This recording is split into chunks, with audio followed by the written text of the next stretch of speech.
everybody, welcome to another DSP video. As I said, I am gonna continue watching the night stream of that day, the Gyarados shirt day, whatever you want to call it.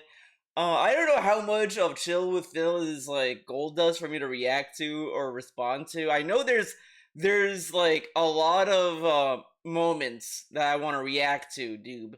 I just don't know how much of it is that or whatever. I almost want to say it's the entire stream, so I'll say this: if it's the entire thing, this is gonna be in like 2 parts, just a FYI. Otherwise I'll try to do one video on this. We'll see. Once we go over 2 hours, that's kind of when I'm gonna start thinking about wrapping it up, you know what I'm saying? But let's get into it. Enough dilly-dallying. Let's just watch this. Okay.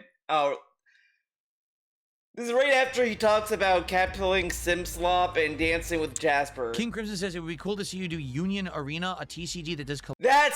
That's what it is, Union Arena, and this is like fucking mega LARP. I mean, like, dude, he's gonna get like a Dan to Dan card, and he's like, Dan to Dan, what?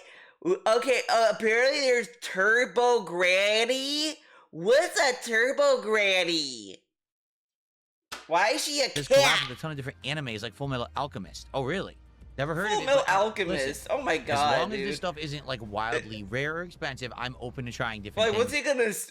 what does he know about Full Metal Alchemist other than there's 2 animes of it?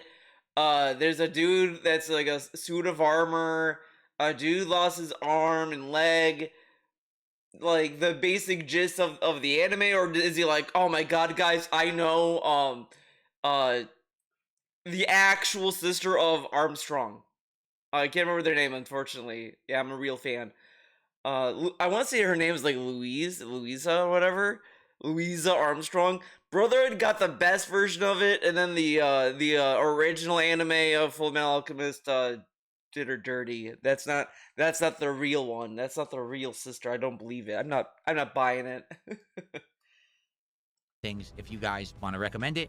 So this one is called what? Union Arena? Union Arena?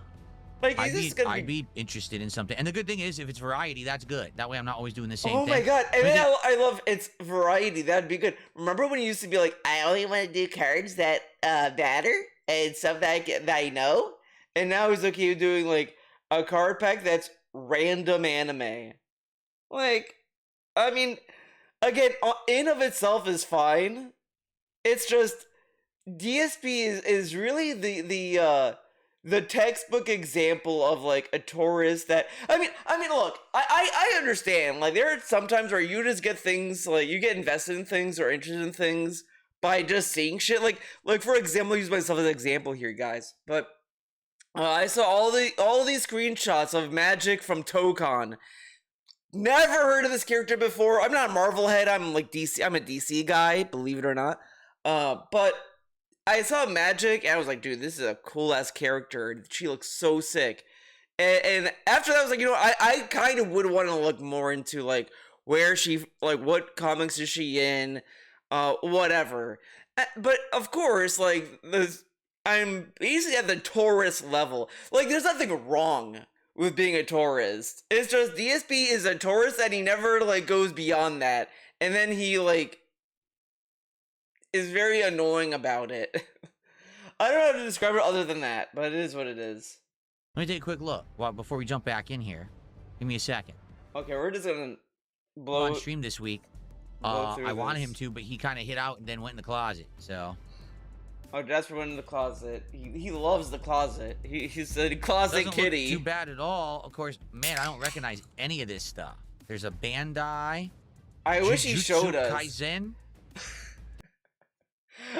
So back when like the video game, the VGAs or whatever were starting up, and like they were going through the nominees, and Jeff Keighley said Uma Masume or whatever, and I was watching a streamer, and then she was like, look, you know, just you don't need to say that like that kind of term, you know, whatever. You don't have to say it like that, pronounce it that way. And that's how DSP talks about anything in anime. Jujutsu Kaisen. And after like this streamer like brought that up, I can't like unhear it now when people like DSP say things like this. Jujutsu Kaisen. Like I just said Jujutsu Kaisen. Jujutsu Kaisen. Like, oh my god, dude, just move on.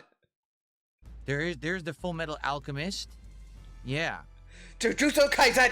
They're not that bad. Some of these are under 100. How many packs are in a box I get? Is it like open Jujutsu Kaisen? Okay, we got Mei Mei. What's Mei Mei? What's that? And then someone's gonna tell him about Mei Mei and all the problematic shit Mei Mei's all about. Oh, here we go. Don't look into it. It's not worth it. Oh man. I don't say how many. I have to look into it to figure it out. All the Jujutsu Kaisen fans know what I'm talking about. There's like almost no cards in them. 128 cards per box. Okay. Ah. All right, Union Arena. I'll have to look into that and see if there's anything there that maybe people would be interested in. Thanks for the suggestion there, King Crim. Okay, let's move on. Like Palworld. And do you want me to keep playing it tonight? I love. You want to keep playing it? The little bullshit question. And I always love when he does this because he always frames it as, "We'll do whatever you guys want. Whatever you guys want." Okay, can you believe this? No, man. The people who want it are not here. Okay. And then he'll like strong arm them into wanting chill with Phil. Like it's just say let's do chill with Phil. Okay. I'm asking you this question honestly for a reason. For a reason. I'm here Whoa, you to are? do things that make you have a good time and make you want to reciprocate support. I can't get over how many times he tells his audience, "I'm here to entertain," as if like nobody knows that. Wait, you're streaming and you're trying to entertain us? If I've played this game for an hour and I've made $40, okay? 40 buckaroos. It's not like, it's not increasing. In the last hour, I'm not even kidding. And in the it's last not hour, increasing. Since we started, Jeremy Gunn had... There are so many streams where the first hour is a dud and then the last hour is like it explodes in support. Like, I've said this before. Like, it is technically a wage quit, but it's like a preemptive wage quit, in my opinion, because he stopped in the middle of the shift. Like, he didn't even do the full shift for it to be a wage quit. A wage quit to me is just he does the allotted time and then he decides, "I'm not playing this anymore, the support wasn't there." Him stopping in the middle, it is like I'll agree overall it's a wage quit. Like I'm not gonna be like actually, but you know what I mean. Like he didn't do the full set, the full shift, you know. Come on.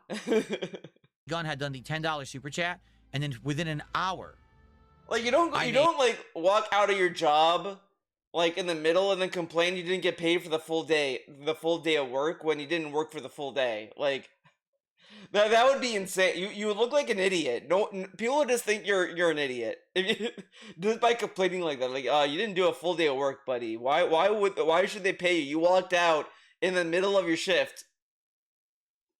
I made $7. Okay.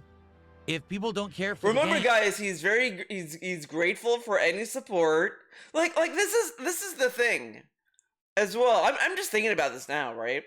But oh my god, now I lost it. Oh no, I remembered now. He tells us every day, whatever, that he makes enough money. He's in a good position, etc., etc. Like he has very successful streams.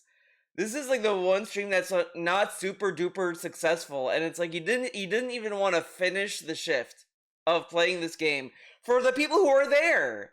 Like there are people who like the game that are not supporting it or whatever, but he's ending it early because he's not getting like there's not enough support.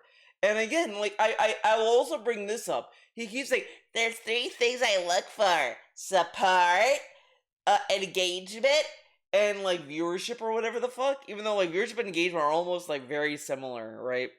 But yeah, the same viewership he had. Like I mean, this says like 2.5k views, but this is like over time. To be fair, which is kind of interesting.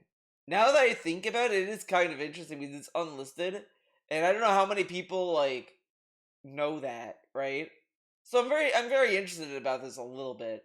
But anyways, uh it had the average views that you'd expect from from uh from these kind of streams, right? Like the usual shit. He had engagement supposedly. I don't know the chat at this point. I don't care. I'm not opening chat replay.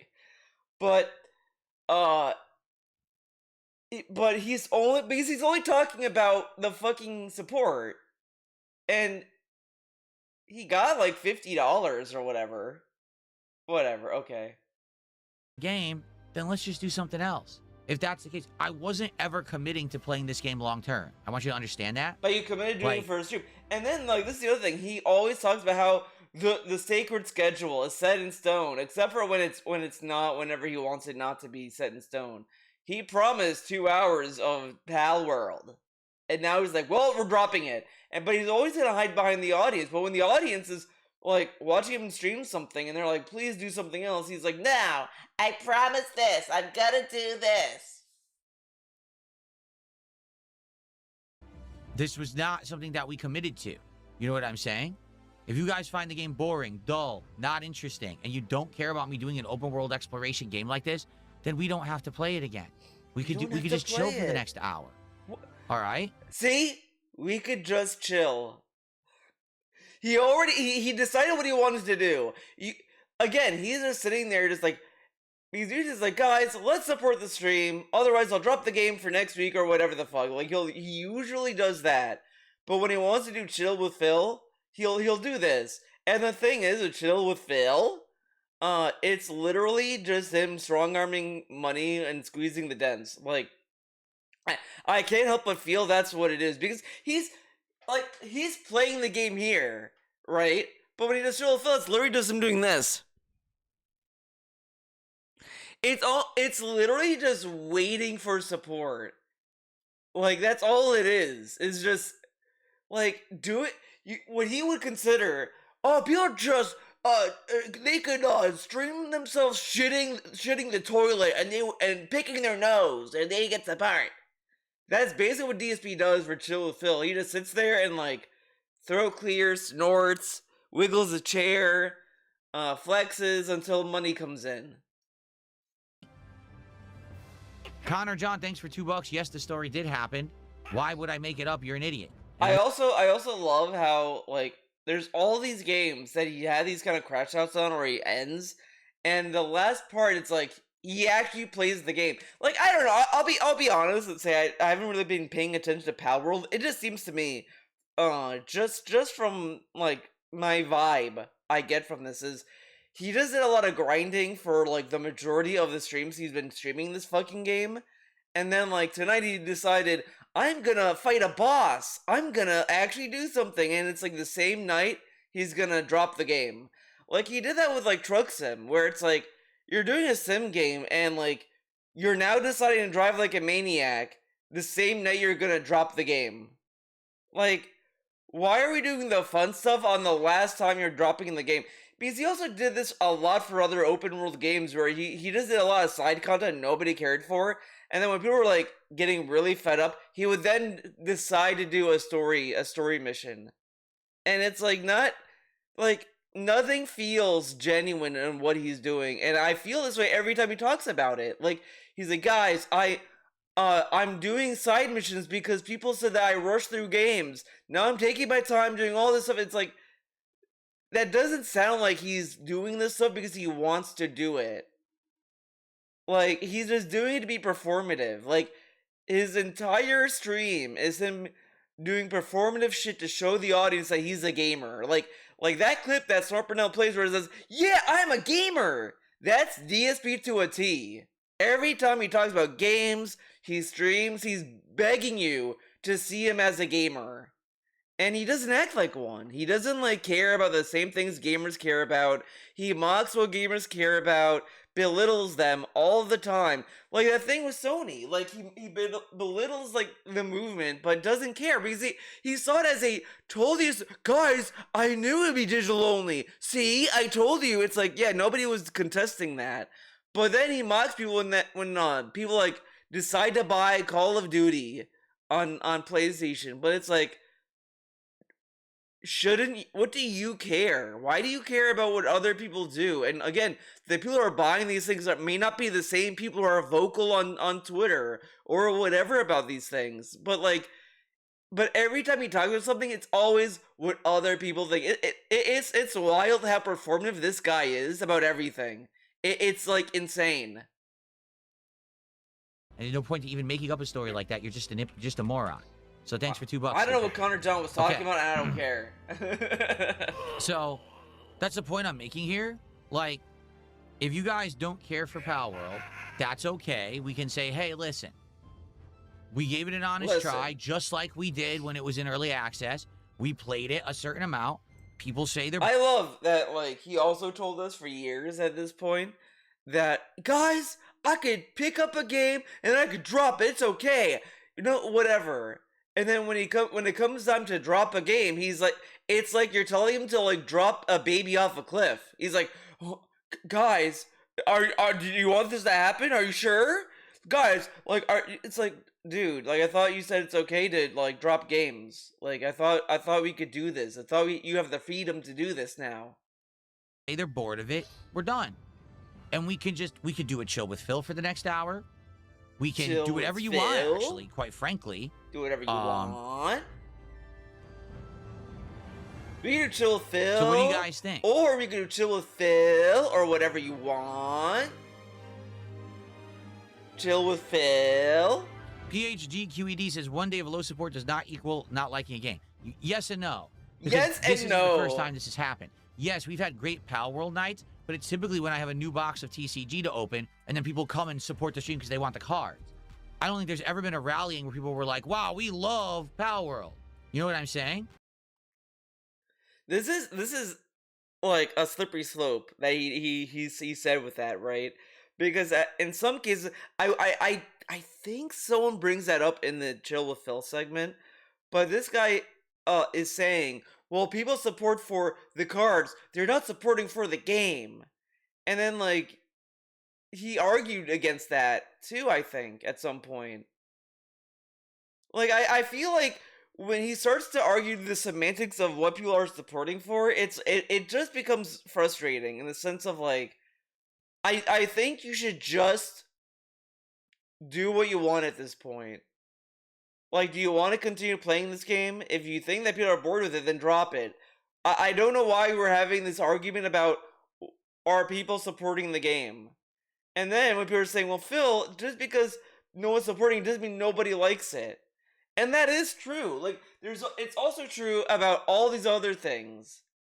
But it's just, he's asking directly about, are you bored with the game?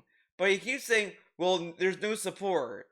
But that, like, it's really insane how much he keeps conflating support. It's really to the point where it's like almost unintentional. It's like a reflex at this point. Because he always argued, it's not about support, it's about these other factors. But then when he has these crash outs or like these segments, support's not too far behind in things he talks about. Like, how many games did he drop where he had good support, but the engagement was low, and then he dropped the game because there's no engagement? The only time I could think of that happening is really games that he just didn't want to play. Like, he genuinely did not want to play. At all. At all. Okay.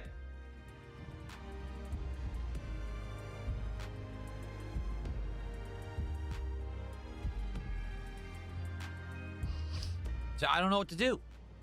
We could just do Chill with Phil, and that's fine. And then what we'll have to do is next week, instead of playing this a couple times, we'll have to try to figure out what to do. Maybe we'll do tryout nights again, because already we had some games lined up that I wanted to try, and we didn't try them yet. So maybe we try a game or two and see what works on a late stream or whatever. Yeah, Marky, what do you want me to tell you? Take a look. He says, are we done with palworld then? You tell me. Oh my Attendance is God. okay, not great, but it's okay. Are we done? Are we done with this game? You tell me. He's asking the streamer. Engagement, there's some people talking. Look how much he's trying to like push his audience. Like he's wanting to hide behind his audience when things go down like this. He never he can't even take responsibility and saying, yeah, I think that we're all bored with this. I don't think that like people really care about palworld. Or he could just say, look, I don't want to play this game anymore. But he can't say that because he knows in reality it's because of support. That's all it is. People talking about the game and a bunch that aren't and say that the game is boring, and support is very bad. Support is bad, viewership is good, engagement's pretty okay. Like, only one thing is really bad. I mean, I guess you could argue that these things are not enough to move the needle, I guess. But he doesn't nurture an audience. Like, he keeps doing these variety streams, but it's like, I do think that the other thing that plays a factor, like, take for instance Jax Raxer, the ideal cattle here to talk about. He plays fighting games any other day, right? He played fighting games on a Thursday before, a Wednesday, whatever. Jax never showed up, but Jax shows up on Friday. So it's very clear that Jax, in his schedule in his life, only has Friday to watch Phil play Street Fighter or whatever. That's Phil's Street Fighter day for him. But he never thinks that the people who have supported palworld or support Final Fantasy VI may only have like certain days available to them. And on one hand, it's like, technically, I do think that if he starts tailoring days to when whales show up, people are just going to start accusing him more and more that he's trying to placate whales. So it's like a dual-edged sword, but that is a very real thing. Not everyone can watch on every single day that he's doing this. But I think at the same time, he could just play these on other days. But he has set his schedule in such a regimented way. Like, the past week, I want to say, he always bundled palworld with Pokemon. Because it works thematically. Like, these are very corny ways to, like, tailor his schedule. Oh, we're doing a relaxing day. That's why it's relaxing games. Oh, it's action day. That's why I paired it with action games. Like, why not just do a schedule of games that you just want to play? And it's more like organic, like he only puts games on the night stream when he wants to play other games or whatever. He never like switches on the fly or whatever. Or anything. It's all just robotic scheduling. And again, I'm not gonna necessarily say that like what I'm saying what he should do for his schedule is gonna be any better, or that this is the golden rule of streaming. But I just think it's kind of like cringe that he has these corny like things, and it just removes a degree of like flavor, I guess. He says it's all variety, but it just kind of gets erased when you really step back and look at the schedule, and then look how he talks about schedule in some cases. We played the game for over an hour. Within an hour, I made $7. I made more money just hanging out with you guys before I booted the game up than I did playing the game. So why am I playing the game? And again, this is not like... Again, like... But look what he... Again, he argued this about Duty. Duty made a video before saying that, Phil did not make any money during this Pokemon stream, explicitly talking about how the Pokemon segment of the stream did not make as much money as the podcast. DSP argued, no, the podcast and the Pokemon stream are one stream, idiot. And then, but look at what he's doing now. He always does this. He's the semantics king. Like old days where we're stuck playing games. If we're bored, we're bored. We'll do something else. Okay. If we're bored, then do something else. Like, why is it... Like, notice, he is arguing with his audience. It almost comes off that he's grooming his audience here a little bit. Because he's telling them that they're bored. Like, his audience is actively arguing with him that, like, I mean, what started this? The game's boring, and support is very bad. We played the game for over an hour. Within an hour, I made $7. I made more money just hanging out with you guys before I booted the game up. Oh, the guy was saying, like, money does not equal support for the game or whatever. Like we like the game, we don't, just because we don't support doesn't mean we don't like it. Than I did playing the game. So why am I playing the game? And again, this is not like old days where we're stuck playing games. If we're bored, we're bored. We'll do something else. I'm totally okay with that.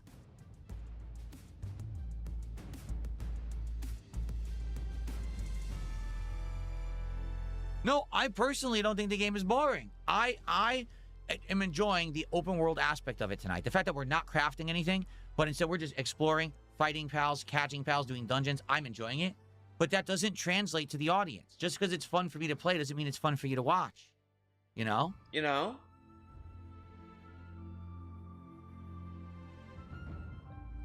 Wait, what? Audience. Just because it's fun for me to play doesn't mean it's fun for you to watch. Oh. You know? Okay. I remember he used to argue that. Oh my god, the game's not fun for me to play, it's not fun to watch. I remember he argued that. No, we're not doing Final Fantasy VI because then people who want to be here live for it will miss it, and that's not right. Again. I mean, I'm glad more people are starting. I mean, I don't think it was like no one was criticizing this or bringing this up. So I mean, I'm not going to necessarily say that no one has said this before, but I'm glad that it's being more vocal. What is the point of uploading the videos? Like, think about it. If he decided to stream Final Fantasy VI right like tonight, sure, people can be like, oh, I wish I could be there live, but they can still watch the archive. And then they can tune into the stream the next time. Like, I don't understand. At this point, he should just not archive his videos. Because what's the point? What's the point of uploading the videos if you don't want them to check out the VOD? Like, if they're not there to watch you play Street Fighter 6, Final Fantasy 6 that night, can't they just watch the VOD? Isn't that why you upload these after the stream? Is in case they miss something, they can watch it. So if they miss the stream, they can watch it on the back end. So and the thing is, you know, I'll say this. He doesn't know the freedom he has to do this. Think about it. He claims he has all these different audiences watching all these games. Palworld was a bust. He could have used this opportunity to get these people who are watching Palworld, and maybe if they start watching Final Fantasy VI, they're gonna be like, "Oh my god, this game rules! Yes, Phil. Now I'm hooked. Now I'm a Final Fantasy VI simp. Keep playing it, King." He had like a prime opportunity to show a different audience a game, but no, the people who already like the game aren't there. Then they'll be upset. But Phil, they can watch the VOD.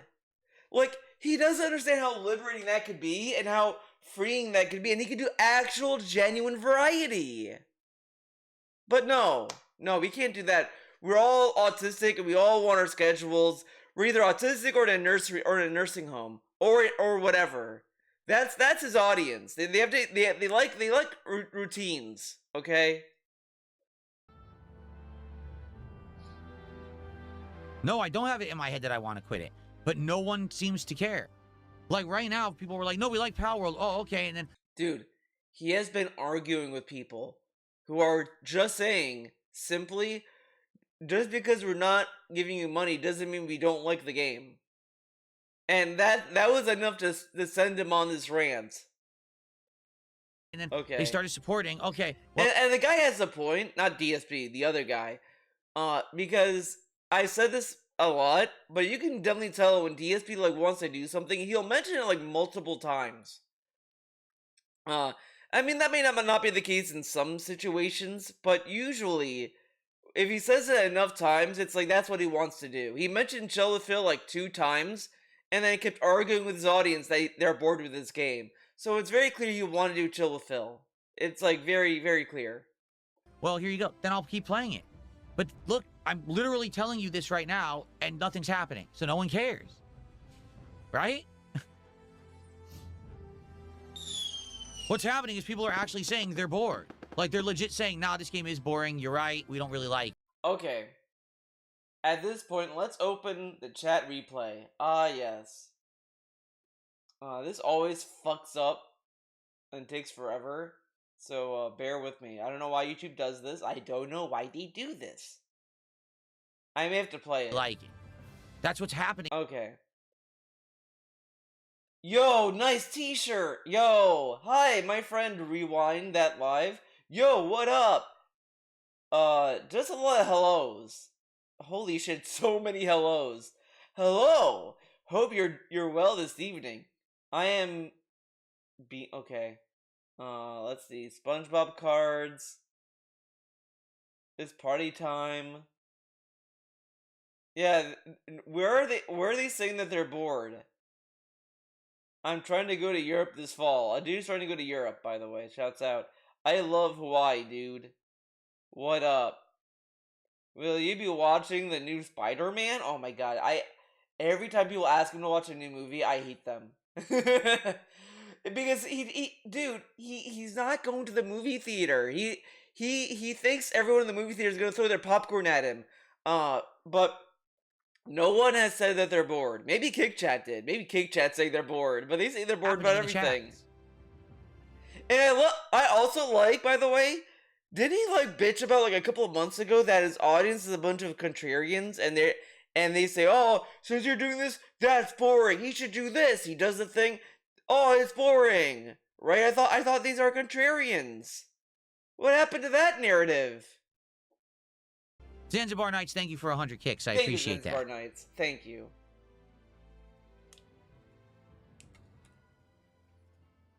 So what do you guys want to do?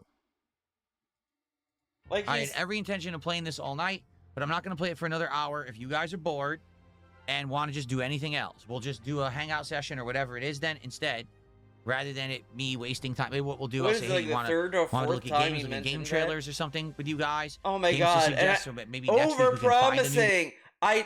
I feel like someone asked me to watch the Resident Evil trailer and he didn't do it. I feel like that's what happened. Play. I'm okay with that. You know what I mean? I don't think he's watching trailers. I don't think he watched trailers. Like I said in like present tense, like I'm watching this live. Oh, today's a podcast day. Oh god. Okay, we're fast. I'm broadcasting for an audience, and if the audience isn't... Oh god. Who's he yelling at? This generation gets bored easily. Don't... Oh my god. Listen, Tiger Pimp, I'm broadcasting for an audience. I'm not streaming for myself. You know what's really ironic? DSP has made that very argument so many times. You guys are just ADD. It's this ADD generation, man. And someone like parrots that same thing he said. And like I feel like he's gonna say it again at some point in the future. He's now arguing it. Because of course he's not gonna say it now because he's in the moment. It's in the moment, dude. I'm broadcasting for an audience, and if the audience isn't enjoying it, then who cares? Why am I playing it, right? Isn't it funny that Final Fantasy VI is the only game where he said, I play what I want, and then you guys better support it. Forget it then. But now he's saying, I like this game. Like, I'm going to do a little final addendum video. Because people watching the series might be like, what just happened? Why did it end so abruptly? Okay? Addendum video. Alright? Alright. So, let's do it. Okay, let's do it. What's going on? Because... I'm not listening to the addendum. I was playing it 2.5 years ago, but the audience... It's just him saying the audience is bored of it, it's stupid, palworld is dumb, it's over. Because I'm enjoying it, but if... I only fought one boss. Like, I feel like he fought one boss in notably this game. Metal Gear Solid 4. Oh god, let's hear him talk about the Master Collection. Let's hype up the Master Collection. I am hyped for that, by the way. Yes, I will be playing Metal Gear Solid Master Collection, notably Metal Gear Solid 4, because I think that's the game everyone wants me to play. You should also play Peace Walker. I like Peace Walker. Hot take. I like Peace Walker. But I will say, part of me only wants to play Peace Walker because I want to see him bitch about the cutscenes. He's gonna be like, "Oh my god, they use artwork because it's cheap and stupid." He's gonna like shit on the art, even though the art's like beautiful and gorgeous and amazing. I love the art. It had the Yoji Shinkawa art and Ashley Wood. The two goats. The two goats were working together in this game. I don't know what's going on with Ashley Wood. I don't know what he's doing. I don't know if he's still doing art. I don't know.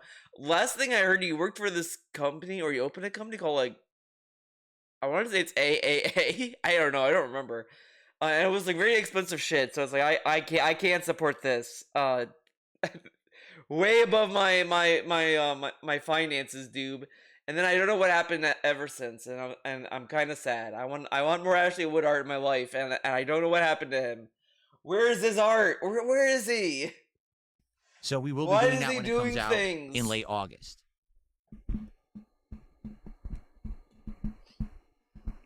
Okay. Okay. Someone has to email Phil. They have to email him this, I guess, and beg him if he's gonna move the mic around, can he at least try to mute the mic?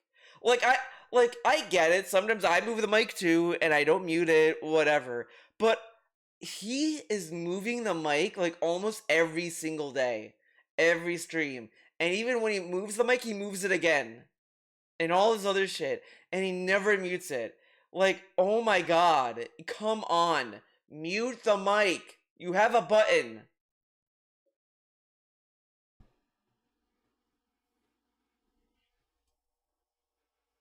Like, it's not even like a bodily function. It's not like, oh, I can't control my arms when they move the mic. Let me quickly rebrand the stream. Okay, we're just gonna go past this. I mean, I really am sorry you guys are bored. I will say, I'm sorry to say, when he plays MGS4, he's gonna bitch about the cutscenes. Oh my god, dude, I'm having like flashbacks to the fucking Delta playthrough. I don't know what it was. The other Metal Gear Solid 3 playthroughs, he wasn't this annoying about it. But in Delta, it was like, he wanted to piss people off. And it's like, and it's not endearing.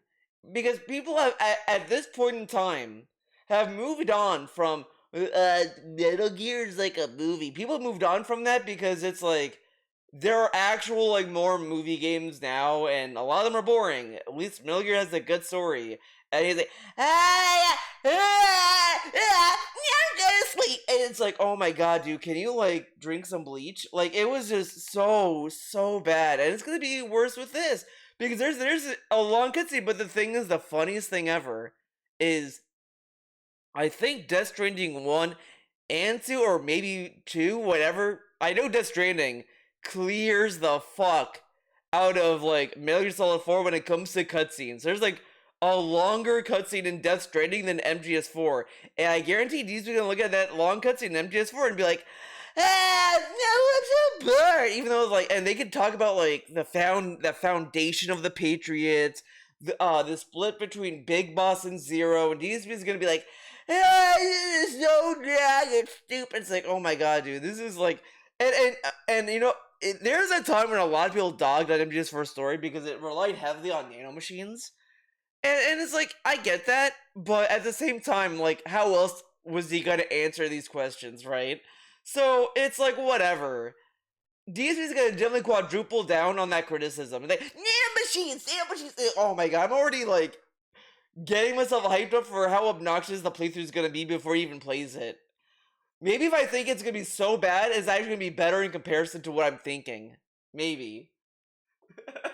To say it, you guys seem to get bored a lot. Because a lot of games... shitting on his audience. Oh my god, I gotta go to his actual, like, the actual VOD of this.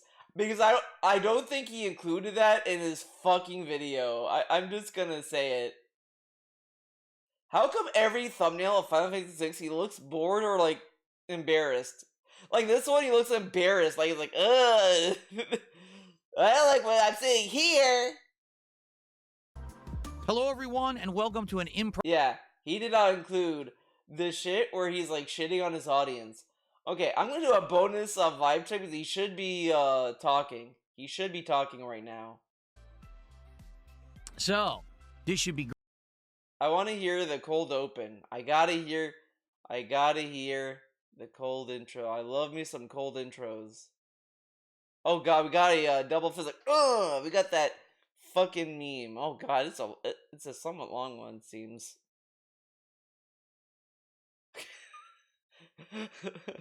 Guess what time it is? It's time for the Level 1 podcast. It is the week finale. What a week. We got back on track this week with 6 days of streams. And let me tell you, I don't think I could be more pleased. What a great week, right? We had great progress in everything we did. We had an amazing response to Final Fantasy VI. Amazing We had tons of card packs opened. We weaned out a few things that weren't working. And we're about to add in some new ones. It's going to be a great one next week. And what we're going to do today is recap everything that we did this week, talk about the future. We have a few things to discuss, including DSP Tries It ideas, future marathon ideas. He talked about DSP Tries It in that morning show I crashed out about.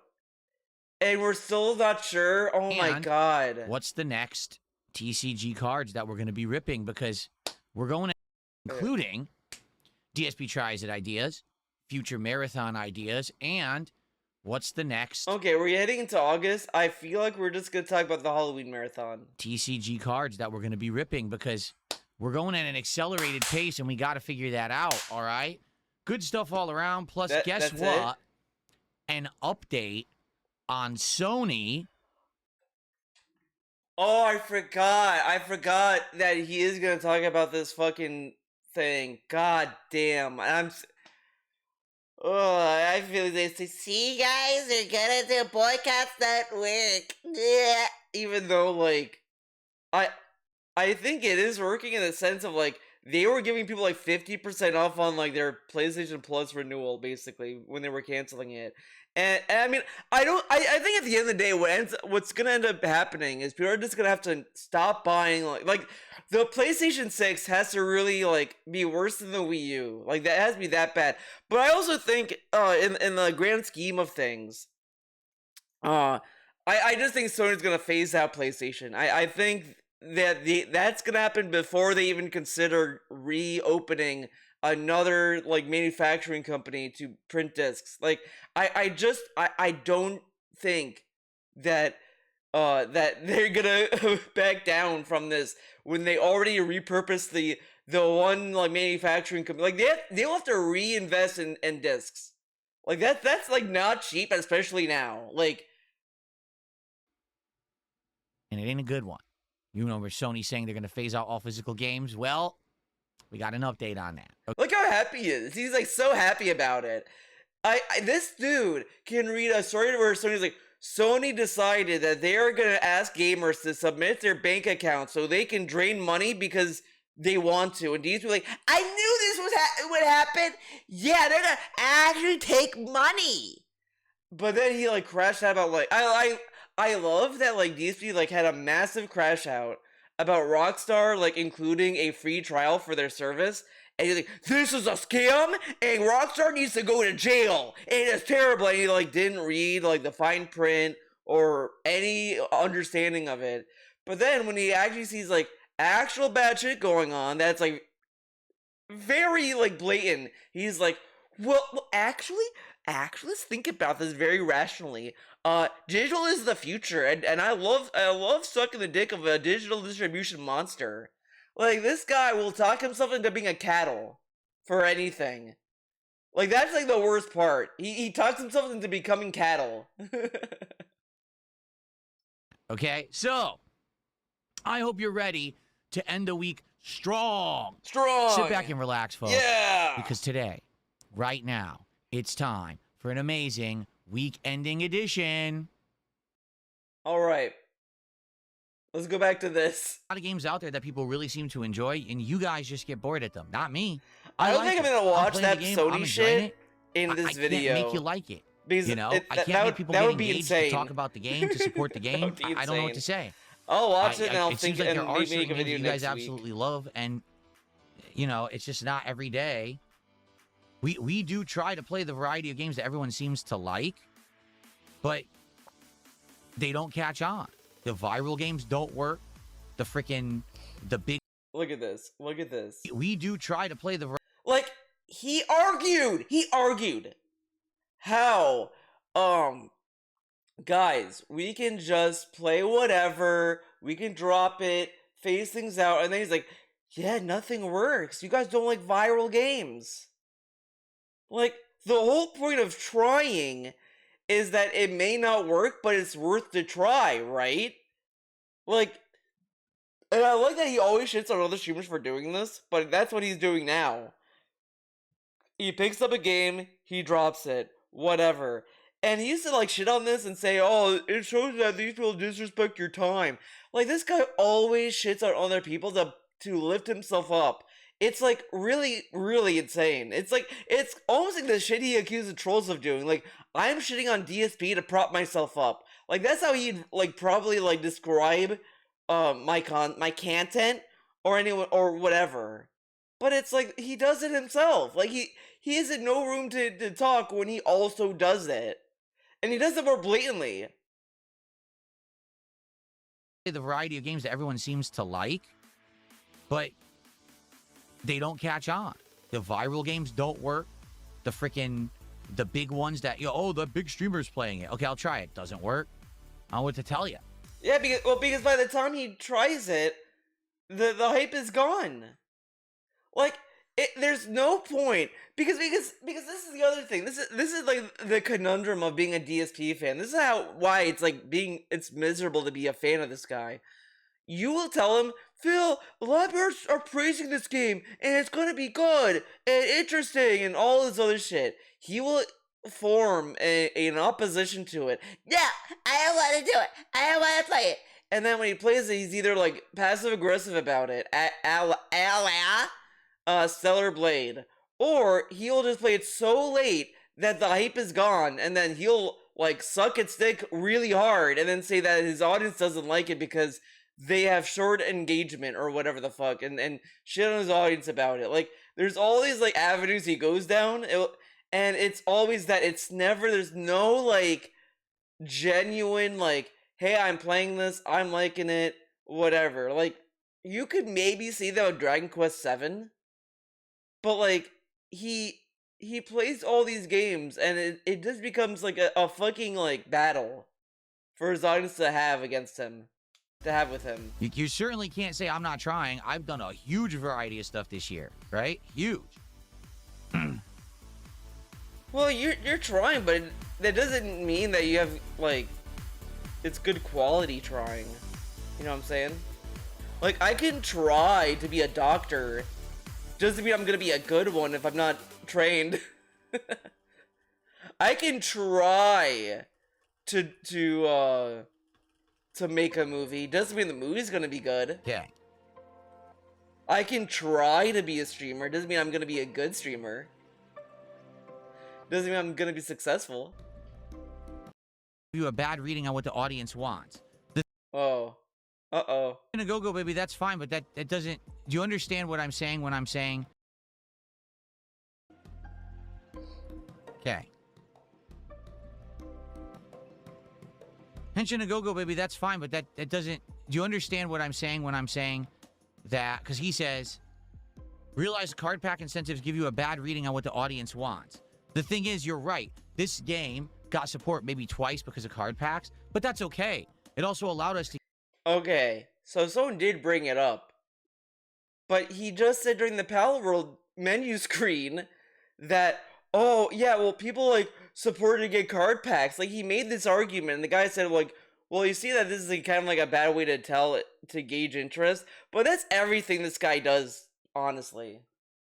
Us to give the game a fair shake, when otherwise people might have just been complaining immediately out of the gates that it was boring. At least we played it a few times and gave it a chance. And now that people say it's boring, we move on. There's nothing wrong with giving it a fair shake, you know? You know what I'm saying? Okay. All right, are we ready? Let's get recording, and I'll just explain briefly what happened, and then let's hang out, okay? Isn't it very funny? Hello, okay, I'm gonna say this. Isn't it kind of funny? I'm thinking about this because the latest t-shirts he's been wearing, the sleeves are like the appropriate length. Like, it's been kind of bothering me, like, I guess subconsciously, I don't know. because the usual shirts he's been always wearing, the sleeves were always like up to here all the time. It was like almost he was wearing like girls' shirts. And then like finally he's like wearing sleeves that actually fit him. It's kind of funny. And welcome to an impromptu edition of Chill with Phil here on DSP Gaming. What happened tonight is we were playing, I believe this was like our 5th or 6th stream of palworld 1.0. And to be honest, it definitely looks like the audience attention It really has is like he just out, ordered the and wrong people size just aren't all interested his in the life. game anymore. Like you never I was knew actually doing open world exploration. I was catching ton of new pals. I was doing dungeons. Okay, I'm not listening to the recap. Like it's so exhausting. So I said to the audience, listen, I guess that's like it. He You know, says it is what here, it is. I like daily palworld, rap. and I He made a says little the mini video podcast the to next explain day. my final He thoughts says it on all it. week. But I can't make my audience like what I like. I think maybe it's a game that's better to play than to watch someone play. I think it's a fine game. I would play it personally myself, but I'm a streamer. But he won't. I'm streaming to entertain it. I fucking hate this. Is like petty, to be fair. But I hate when he's like, yeah, I'd play this on my own. He doesn't play games on his own because he doesn't want to get burnt out. But like the thing I don't like, I disagree with that. I would agree with that if, let's say, he was playing off stream. Like, let's say he was playing Metal Gear Solid 4 off stream. Like, he's playing it with Kat. And he's like, oh yeah, look at this, man. I'm gonna do this. And then he has to come on stream the next day, play the same game at the beginning again.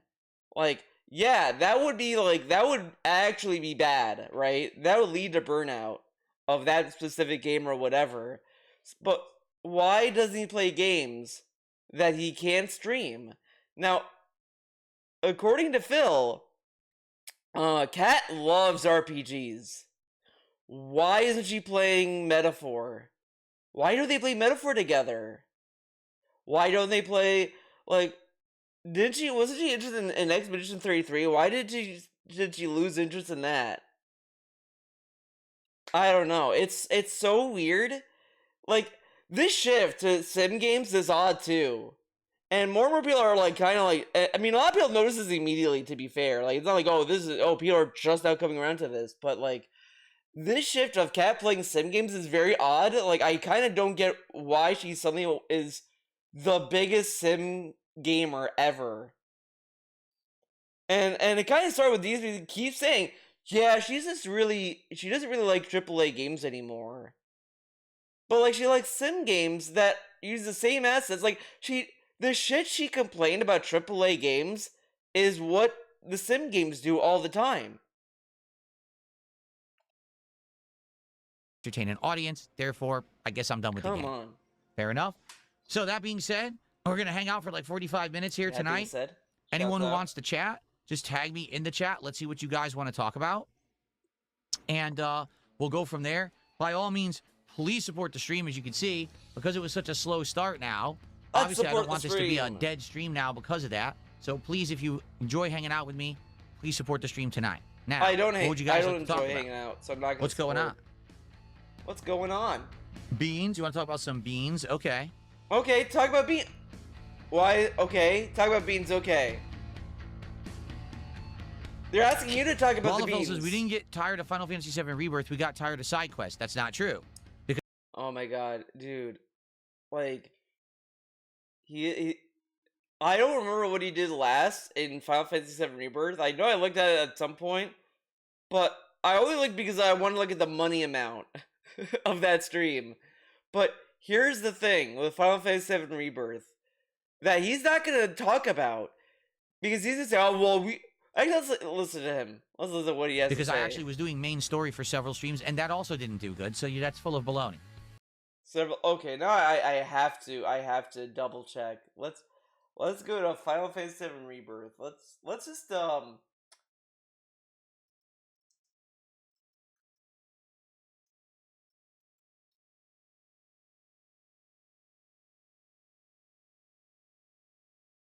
man, sometimes I wish Raphael was still around. Let's see. Exploration Foundation fights Mughals return. Let's see. Let's just go to this. All right, guys. What great music. Piece of stagger. He did. He's doing a challenge. This is a challenge. You get like shit from this. This is the one thing I did not like about Final Fantasy VII Rebirth. I did not like some of the stuff that he required you to do to get like added shit, but whatever. So what was he doing Path here? I missed this. I didn't even notice this was here. I think this is when you're trying to get on top of the mountain, so this is kind of story related, but... We need Cloud to assess it. The Mystic Dragon. Though at least with the Steel Sky you know your limits. Out here, it's The endless. Steel Sky. I kinda get what Aerith was saying now. Yeah, maybe. Hey, look! Not even looking at the screen. Whoa. Huge. Let's not look at Tifa, guys. Tifa's overrated. No, Tifa's the GOAT. I can't say that. I can't say that, even if I'm joking. Tifa's the GOAT. Wait, we have Tifa's why I play this game. Yeah. Alright, let's go. We're gonna do the tower first. To the east. Just follow this eastern way. We had walked by it when we were doing the Defend the Doggo mission. Oh But my just god, follow this way Reddit west. speak! Defend the doggo! We're defending the doggo! Oh god. Fucking, I hate what Reddit has done to this Okay, guy. so... Oh, by the way, I should change my... to strike our position. Help us! You're our only hope. We are? Okay, does he know that these are like the original Final Fantasy VII sprites? Detecting rapid increase in... Wait, Tifa, don't! Oh no! Complete the Fort Condor battle? So we're being warped into the mini-game? Oh We're no! here. We're saved. Like this? Wait, what? No. They're original character models. What in the hell is going on here? And why do we look like this? Because the CD could not handle it. Was a story, I don't remember. I feel like it was to like introduce the game.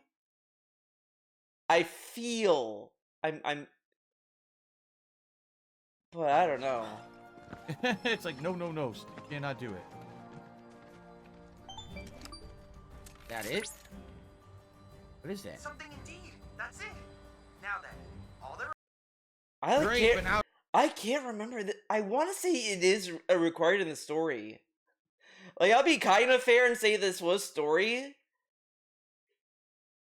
So so he is technically right. However, he did a lot.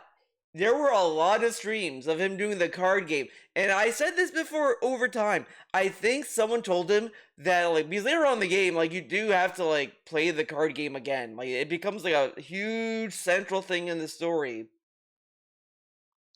And I didn't focus on the card game at all until that part, so I didn't have good cards. So that part became a little bit challenging for me. Though the game lets you buy cards, like, it's not impossible. Like, it's not like, oh, you if you don't have good cards, you soft locked yourself. But he did a lot of these fucking card games, and again, this is what I mean. When he does this side content, it never feels genuine.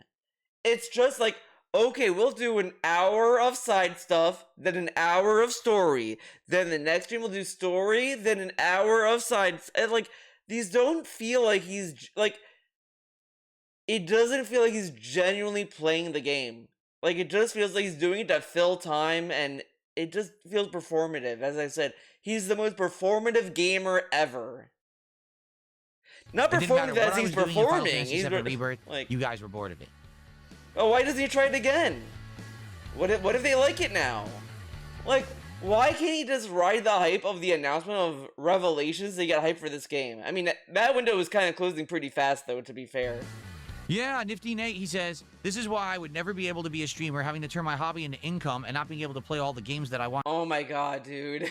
to play sounds miserable. It's not miserable, okay? But it's a double-edged sword. You're doing what you love for a living, but you can't just do what you want. It really is a job at the same time that it is a hobby. Does that make sense? Listen, There are so many times he has complained when people like focus on the money aspect of it, and oh, people should be more passionate and this and that. When people are like telling it to him, I can't do that. I need to do games that you guys want to give me money for. It's a business. But then if you're like, well, Phil, Rockstar wants to focus on GTA Online because that's what makes them the most money. He's like, there's more to games than money. Like, it's insane. He gives all these these speeches he has about passion and art and this that really falls flat to me, and I hate when he talks about it because this guy does not appreciate art at all. He looked at concept art in a game that you get it by playing or whatever the fuck. He's like, why would I want unfinished art? And it's like, you think concept art's unfinished art? Like, are you fucking stupid? Listen, I have the ability to play games I personally like and you don't, off stream if I want. But when I'm streaming, I have to find the balance between things that I like and you like so that you're entertained while I'm playing. There's no point to me broadcasting to an audience that doesn't care about what I'm doing. You see? So, you're right, it's not all rainbows and unicorns like people want to. This is the other thing. Like, I feel like when people get like 5 viewers a stream and this and that, they may go through like, why should I stream? Like, I get 5 viewers, no one's talking, whatever. Like, people go through that for that. DSP has like over 100 people in his chat. Yeah, maybe they're not giving him money, but it's not like he's making $0. As I said, like, people would like love to get a stream where they get $40. Like, that would be enough to make them happy, basically. And DSP gets this and he's like, this is not good. Even though there are other times where he bragged about it, like he gets a residual income and all this other stuff. Again, he wanted to keep focusing on the King's tax, but he does make other money. He makes money on the remaining patrons who forgot that they sub to this guy. The renewing subscriptions on Kick and YouTube that those people may not even show up anymore. They just have it on auto renew.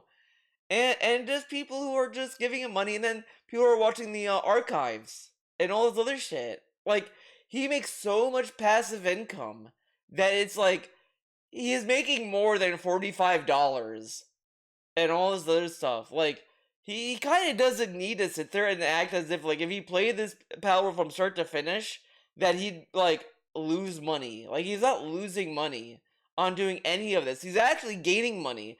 Like, he kind of talks about his streaming career like he's a company that actually like operates on somewhat of a loss, and they're like, well, we got to measure the cost and like how much can we take a hit and how much can we like hold water, how much can we survive with this. But it's like you're not investing on anything.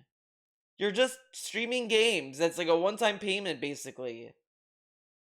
Want to say, you want to know who have that job? The people who are so big, so huge, so adored by so many people that they can literally sit on stream and pick their nose and play with their thumbs and fart, and people throw money at them. So they look at this. He's saying this as he's doing this stream is just sitting on his little high chair and flailing his arms to get money. Like, this is also low effort money, a low effort video. Like, it's funny. When he was talking about Mike Klum's documentary on EDP, and I was like, what? It took him 2 years to make the documentary? Or whatever the fuck. And I'm like, thinking like, Mike Klum wanted to make these documentaries, like, look professional, right? He wanted these to be, like, taken seriously. Does he think these documentaries, like, if you want to take it to that level, are going to be made within, like, a week or something? Like, it kind of shows how much he doesn't understand the effort that goes behind making stuff. He says all the time, I don't have time to do this. But then when you actually see a dude that's like taking a little more time to edit and like make something, because again, Mike Lum had hired actors and all this stuff. You think that's going to be something he's going to do within an afternoon? Like, this takes a lot of investment to do. And again, I think Mike Lum also has other jobs as well. So there's other stuff going on there. But whatever. So they can do whatever the hell they want. Now, that's not reality. That's the lucky people, the people who basically hit the lottery of streaming. That's not the average Joe who streams and is trying to make a living doing it.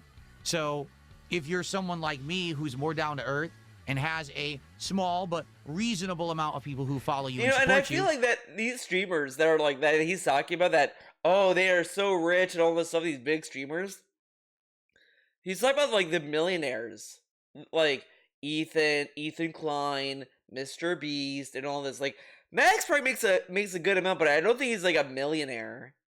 And all this stuff they probably make good money, but it's probably not a lot to be like, yeah, these people they can influence elections or whatever. Like these are not like the kind of people that that are his contemporaries or whatever. Like they make a lot of money, but look at how they make it. They have to make it with sponsorships and all this stuff. Like they have other ways of like infusing their support and all this other stuff, right? Like it's kind of like how people feel about voice actors. Like people will openly accuse voice actors of being a protected class. These people are millionaires or whatever. But then you actually look at the voice actors in question, and they don't make a lot of money. They don't make a lot of money in royalties. They don't have good like. They may not have the best contracts for the jobs that they get. They get paid decently or whatever, but they're not like billionaires or whatever. Like they're not like Leonardo DiCaprio or whatever. Like a lot of people like keep like conflating like let's say like anime dub voice actors like I don't remember these names like Lauren Post, the voice actress who does Makoto in Persona 5, like they look at them and they think that, oh, these people make just as much as like Steven Yeun or Samuel L. Jackson or whatever. It's like no, they're not making the same money. Like these are completely different. You know what I'm saying? Or Chris Pratt. You have to find the things that work, and it is challenging. Actively these last few years, since I've adapted now and I have the ability and flexibility to jump between games and projects and different ideas and things. It's challenging, but fun, because it's really fun when you find something that maybe you never tried before, and it works. That's like the best feeling. I never tried. Let's just try this. Oh my God, it worked. Everyone likes it. Play this playthrough. Do this new thing on stream that I didn't do before. But look how we talk about trying things just before this. I tried the viral games. And again, like, he's not, like, it just shows how much he didn't care. Like, oh, this game is viral. Well, I'll try it for the sake that it's viral. Not that he's genuinely interested. He's not approaching this as like, huh, a lot of people are talking about this. I'm not going to try it, see what it's all about. Instead, he tries it and thinking, well, a lot of people are talking about this. Maybe people are going to give me money and they're going to, like, engage. Like, it's not genuine curiosity. It's like, you know, I've been also into, Witch Hat Atelier. I saw a lot of people talking about it on Twitter. I was like, I've seen screenshots of it. I was like, okay, like, what is this? I'll watch it. And now I'm like reading the manga. I'm like current on the manga. I'm current on the manga, guys. And I'm like, holy shit, this is crazy. Holy fuck. And that only began because I was curious as to why were people talking about it. Like there has to be something to it. And I started seeing like why people were talking about it. There's a lot of good shit in that story. And this guy is like, a lot of people are talking about Killer Bean. I wonder if I'll get attention for this. Not like, oh, what is this game? Like, I don't believe if he tells me, like, he's, again, a bad faith person. I can't take what he says seriously half the time. Before, right? And even then, the thing is, it might not always work. It might work sometimes, and then it doesn't work long term. It only works a few times. It's a perfect balance. You have to basically figure this out, and why doesn't he try Metaphor again? All right, but you're right. It's not like some people, oh, the streaming job is absolutely perfect and flawless. Well, yes and no. It's an easy job for sure when it comes to no physical labor. You make your own schedule, but at the same time, you gotta find the right stuff to do. You know what I'm saying? You have to. You just try to It's challenging in that regard.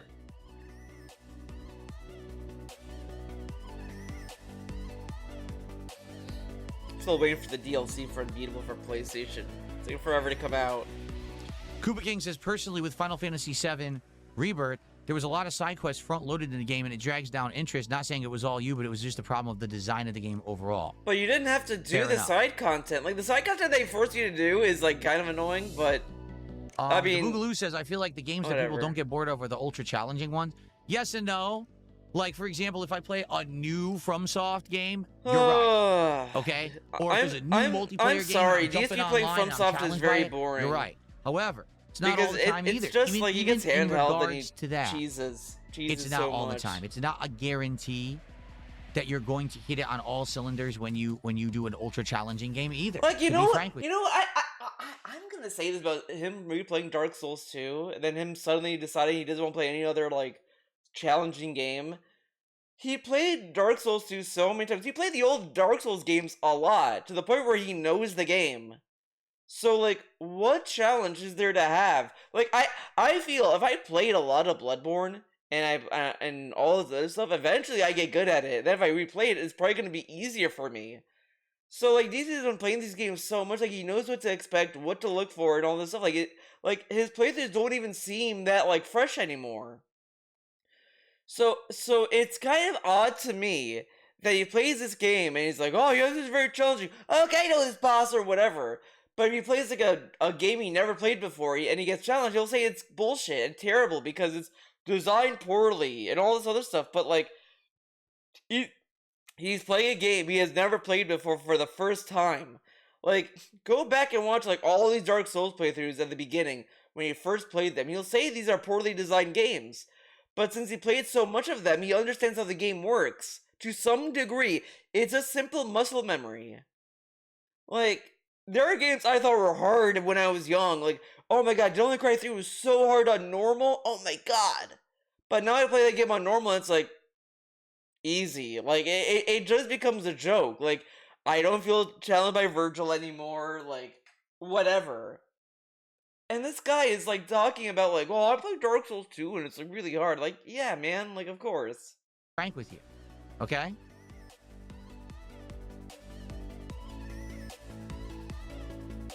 No, I don't know what Jet's Pizza is. Never heard of it.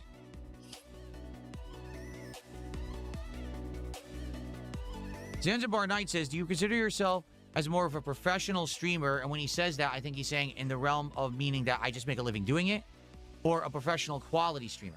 What? Used to just be professional streamer, for sure. 100%, right? Like, my quality was ass. My visuals were terrible. Even the capture was bad. The microphone wasn't good. Oh my god. I didn't have the ability to do much besides a few things because I didn't have the resources to do it. Shut up. I would say the last 2.5 years, you guys have seen the definitive change and difference here, where now I'm trying to step up and be in line with my contemporaries when it comes to the quality of the stuff I'm putting out. It doesn't mean it's going to result in more views, because I am who I am, and the stigma is there from the A-loggers on the internet who don't shut the fuck up about the toxicity and negativity.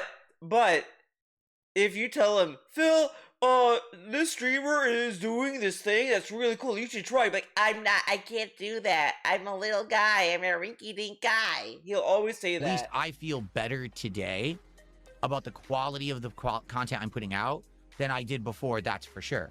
Before, I knew the visuals weren't great. He knew. My camera was terrible. I was just trying to make do with everything. You know what I'm saying? So, you know, now I think that stuff is good quality. I don't, honestly, it's like to the point where what could I really do? Like little tweaks and semantics things here or there. I don't even know Semantics things. overall. Like, look how he paints. Any advice he gets now. Oh, well, there's like small things, semantics things.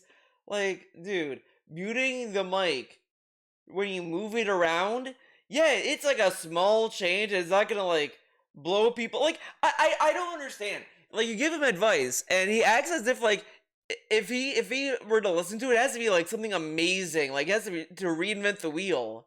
Like, if I tell them to mute the mic, yeah, no one's gonna fucking do backflips. Guys, he muted the mic. Holy shit. Oh my god, guys, let's celebrate in the streets. It's just like, yeah, these are just advice. Whatever. But it just shows how like, little he cares. He did what he considered important, and everything else, I'll get to it when I get to it. Oh, what I could really, realistically improve for the better in the immediate. You know what I'm saying? Because I've actually reached the quality that I've reached, you know? So, I think I'm both, right now, yes, I'm a professional Like, I've streamer, never heard anyone in any profession within a creative industry just openly talk about it as if they're done learning. Talk to any artist, talk to anyone, and they'll tell you, oh yeah, I'm still learning this thing. Like, it's crazy, it's cool. And they're still learning, they're still willing to learn. No one is like, yeah, I mastered this, I don't need to do anything else, I'm good. No, they're always open to, like, learn new stuff, try new things, but DSP is not trying new things. he sets it up in a way, and then he said that's what it is, and then he does that. He never like tries to push his content any further, unless like there's money incentive behind it. Like he's considering the card pack shit as a advancement in his content, but you're just looking at cards. Okay, but like this is not a technique. This is not something new that is like blowing people away. Like why don't you try a different face cam angle? Why don't you try oh, instead of like doing this, I'm gonna try this other thing. I'm gonna try to edit a video that is more like interesting and or whatever, you know, in the background or something. Like he keeps talking about how he wants to do video essays, but video essays actually require editing videos. Like, why doesn't he try doing like a recorded? You know what he should try? Like, he should try doing a podcast with Kat and do a recorded show where they talk about something that's interesting to them. Like, it's not streamed. It's on a streamed video. Like, this dude bought a fucking, like, selfie stick, whatever he wants to call it, and we have yet to see him use it. Why did you buy that? He used the roadmate to go into a closet. But the fucking standing camera, I don't know how to use this thing. He keeps hyping it up, but he's never gonna use it. He said, "Oh, I can film it. I can record something. Maybe I'll do a DSP tries it." It's like, yeah, fucking right. Yeah, he's. You're telling me this guy is gonna go to a fucking restaurant, sit down, and have this thing standing there? First off, if you're doing that at restaurants, and fuck you. This is off the bat. Like, unless you're like a very like well-renowned, like you have to be well-renowned and respected food critic. But even then, I don't think food critics would do this. I'm just saying. Because who the fuck would want to go to a restaurant and have this guy set up a fucking tripod? Like, that would be fucking awkward.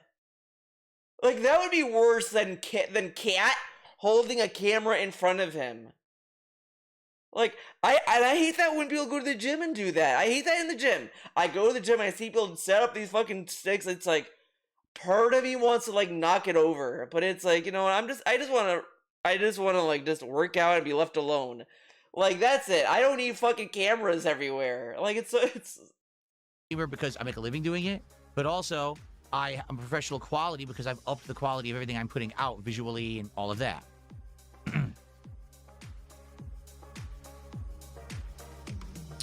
Yeah, but that's the problem, Vietnamese comrade, is that's not realistic. He goes, the thing is, most people prefer your classic Phil doing classic things. Classic Phil can't even exist anymore. This rant is so dumb. Like, it kind of like it's just really dumb. You'll see why very quickly. Classic Phil right now would boot up a game within 5 seconds, make awful sexual comments about all the female characters in the game, which.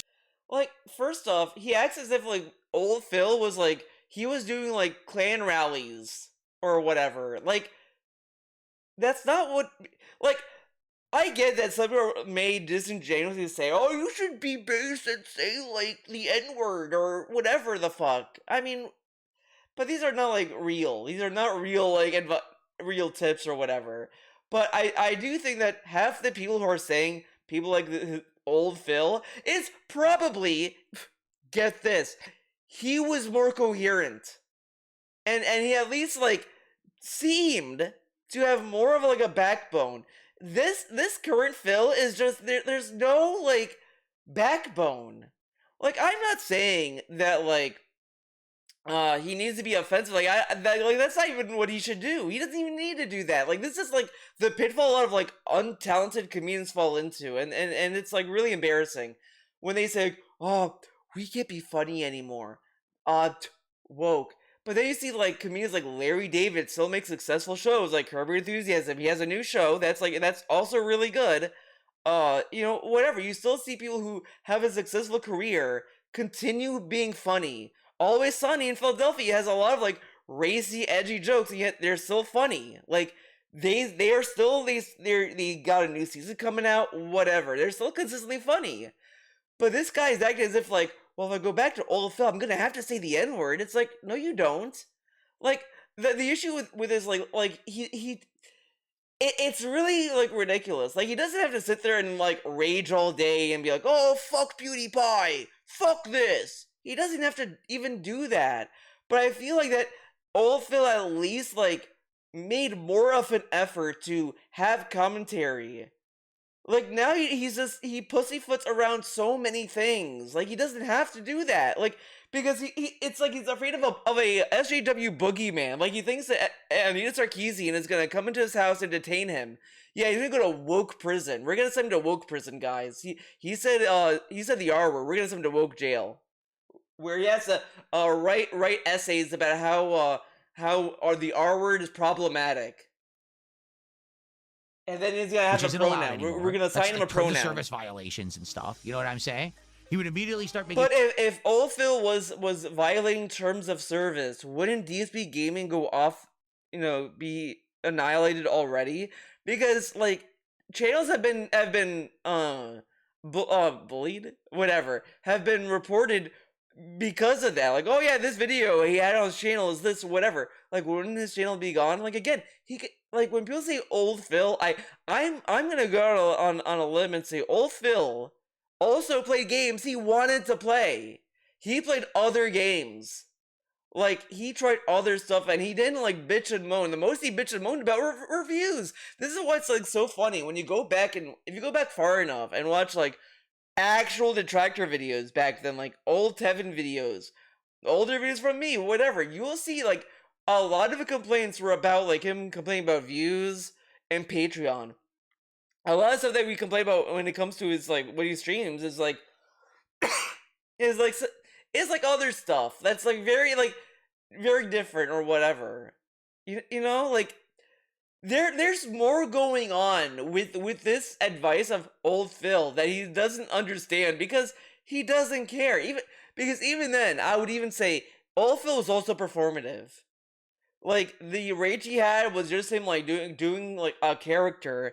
I mean, there's realness in what he was saying. Sure, I'm not gonna say that he was like, oh, he was just joking around, but like, you could tell that like he was saying stuff even back then to try to get people to like clap for him, and he still does that to this day. He just says, well, back then I was saying this to attract kids, but what he's saying now is trying to attract people that are like, oh, see, I'm not being risque and racy. See, I'm based or whatever the fuck. Like, it's just there's nothing genuine. It's just I do think that his old content seemed more genuine than what you see him now. Like, that's why I think it's very easy to say, well, his old content's really good. It's the same shit that people say about Leanna. When Leanna was like his current girlfriend, a lot of people hated her for good reason. She leaves, and of course people are gonna look back and say, well, maybe she wasn't so bad after all, or whatever. Part of that is because, like, just when years pass, some things may look better than what they are sometimes. It's, as I said, even now, like, there's things that I've complained about that he changed, but it's a monkey paw. It's like, yeah, man, I wish DSP would stop, like, saying, oh my god, I want to fucking fuck Ava, oh my god, boobs, ah! And it's like, man, I wish he would stop doing that. And then it becomes, I can't look at women. Oh my god, guys, a woman has boobs. Oh my god. And it's like, this is not what people were complaining about. Like, and I think that's like the other aspect of like why people miss Old Phil is that like you could like tone down like the sexual content and not be like, oh my god, guys, this anime game, they gave this woman boobs. I can't believe it. It's like, you don't have to do that. You could just sit there and be like, okay, whatever. Like, this dude did not want to try the dating minigame in the Yakuza game because he thought that it was sexualizing and for like weebs and people have waifus, not knowing that there was a joke that paid off in the fucking tutorial mission that he was doing. Like, that's what people are saying, that he would try these things and then he could like joke about it. The joke doesn't have to be, oh my god, guys, I want to date this woman. Like, it's ridiculous. It's so ridiculous. Like, it's like, oh, I can't, like, come on. Like, this is such a brain dead fucking response. Making racial jokes, and then I would suck horribly at the game, and you know what I'm saying? Rush. But he sucks now. Why do you think there's game journalist memes out? And I love that he has said this as well. I'm not a good gamer. But now he's like, yeah, it suck games. Like, this is such a nonsensical, like, thing. Like, really, when you listen to this, you know it's bullshit. It's all just, I don't want to do this because people made fun of me because of these things. Like, again, he listened to the response and he learned the wrong lesson because he did not take the criticism at face value in any critical way. That's why when people tell him, Phil, you should have like more chemistry with Kat and you should talk to her more, and he took that as an attack on him. Because this guy cannot decipher any sort like piece of criticism, and then he overcorrects. He overcorrects the criticism. People like did not like the over sexual commentary because it was just so much of it, and it was so over the top. And then when people were like saying that enough of that, he was like, okay, I should be a prude and be offended when I see a woman with boobs on in the game. That's not what people were saying. Push through the game, not do any of the content, but beat it within 2 days. It's all the things no one wants in the modern era. It really is like, if someone were to tell me, Theo, I'm tired of you talking about anime, and I'm like, okay, I'm gonna listen to that. Guys, anime fucking sucks. It's stupid. It's like, when did the guy say that? He just said for me to stop talking about it. Like, saying that I talk too much about something is not the same as like I should start hating the thing I talked a lot about, right? Like, come on. Anymore. And see, it's not allowed and it's not desired. Okay? You might laugh at it. And that's the thing, right there. It's not allowed. Like, people can say all they want that, oh, it's because of Cat, it's because of this. No, it's because he perceived that there's some law, some internet law, where if he said, oh, wow, that woman has boobs, that he's gonna be canceled, he's gonna get Harvey Weinsteined. And it's like, no, that's not what's going on here. Like, have these people who are internet personalities that have been called out for being canceled, they have said fucked up things. Like, he is not understanding, the shit with, like, Quarterman, when he was going through all this stuff with, like, Brie Larson, and then, like, these comments he made that that were offensive. He didn't understand why those were offensive, like, at all. And he just thought that, oh, this is just woke culture stuff. But it's like, no, half the stuff is because these things are like kind of demeaning, and it kind of like is problematic for some kids. That it comes in, and it promotes a lot of people who don't like these groups of people to continue to dislike them and spread more hate. I mean, whatever. These are just things that you can like just look at and think about. But DSP says like, oh yeah, they're just sensitive. It's like there's a whole reason for this, for like half the time. And all this stuff, like the age jokes that people have like canceled comedians over is stuff that's like just not funny and have been used to like marginalize other communities and all of this stuff. Like, you know, whatever. People can like I've talked a lot about this in all their videos. I don't need to go on another because yeah, it's a relic of the about past. But you know what I mean. It was popular and it was very prominent 15 years ago. Okay, I'm gonna relitigate the iDubbbz discourse, but like, if you listen to iDubbbz, right, and you listen to why he stopped doing Content Cop, he said, like, well, a lot of the jokes were not really funny, and a lot of people were using these jokes to continue, like, negative behavior or whatever. Like, he had, like, kind of remorse for the comedy he did for Content Cop, or whatever. And then he moved on. Like, people didn't like that, and I get that, because it's like, hey, we watched you for these videos, and now you're like this, like, I get that. So, like, there's nothing, like, I think it's okay to be disappointed with that. But I'm saying, like, compare that to how DSP talks about it. I think, like, iDubbbz had a better way to talk about, like, his remorse for his past content way better than this. Because, say what you about iDubbbz now, and I don't care about modern iDubbbz that to the point where I'm gonna, like, you know, talk about that. But this is way worse, because it's just, his content wasn't even that bad. Like, the N-word was, like, bad. He knows it's bad. He could just say, like, that's it. Nobody's sitting there saying, Phil, say the N-word, yeah! They're just saying, like, yeah, I wish you would go back to your old ways, because he at least was, like, trying to be funny, and it wasn't him just being, like, because I do think that a lot is also conflated with him not, like, being super duper, like, ridiculous when a woman's on screen. And he would make crazy statements like, yeah, guys, they included the bikini stuff, the bathing suit in Final Fantasy VII Rebirth, so you can jerk off to it. even though like there's an ethics committee behind it or whatever, and it's like, dude, it's a fucking bathing suit. Like, move on. But he's like, guys, this little minigame in Yakuza is there for the weebs and for people who want to have relationships with polygons or whatever the fuck. It's like, what the fuck are you talking about?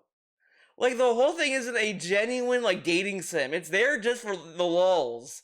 And this dude is acting as if, like, if he did it, like, he has to, like, jerk off on stream if he did that. It's, like, insane. Like, that's why I think a lot of people have been telling me he should go back to his old ways, because, like, back then he wasn't, like, super duper offended when a woman would show up with cleavage. Like, that's what people are complaining about. It's, like, insane. Like, it is insane how he course corrected from what he used to do. It's like, you know, it's like, okay, like, it's like when someone's like who was a racist for like ever, and then they decide, I'm gonna not be racist, and instead of like treating people like normal people, they decide, oh my god, I am not racist, I'll suck your dick to prove it to you. It's like, what the fuck are you talking about? And I said, as okay, you know, whatever. Not anymore. I had to grow I'm up. very I had to funny, mature, guys. I You guys are changed for the laughing. better, which I have. And now I'm here to chill with all of you and just enjoy each other's company and enjoy games and have a good time on a daily basis. That's what it's all about, right? But That's what it's all about. I get it. The thing is, man, am I glad that we documented the past. It's all been recorded. All that content still exists today. You could go watch it literally right now to enjoy the old days, but then you can come chill with Modern Phil too, right? Modern Phil. TJ Speedster with a very generous $5 super chat says quality is great. Thank you, BJ Speedster. And then everyone proceeds to talk to him I'm like glad he's that you like enjoy gonna die. you know, improvements to my quality. Like, they really am. talk to I'm him like very he's like happy a to hear that. toddler that had a tantrum, so they have to like talk him down. They calm him. It's like really embarrassing.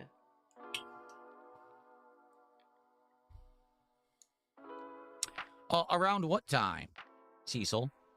What?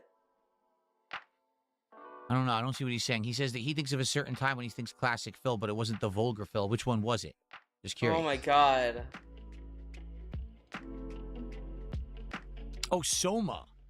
So, okay, that was kind of... Soma days were like early streaming days, right? The What? Soma days were... I just adapted streaming. I Was just it? started to become more interactive with the audience. It was within the first couple of years that I had done it. So it's probably like... I'm not believing this. Let's take a Soma playthrough, because I want to say that's 2015.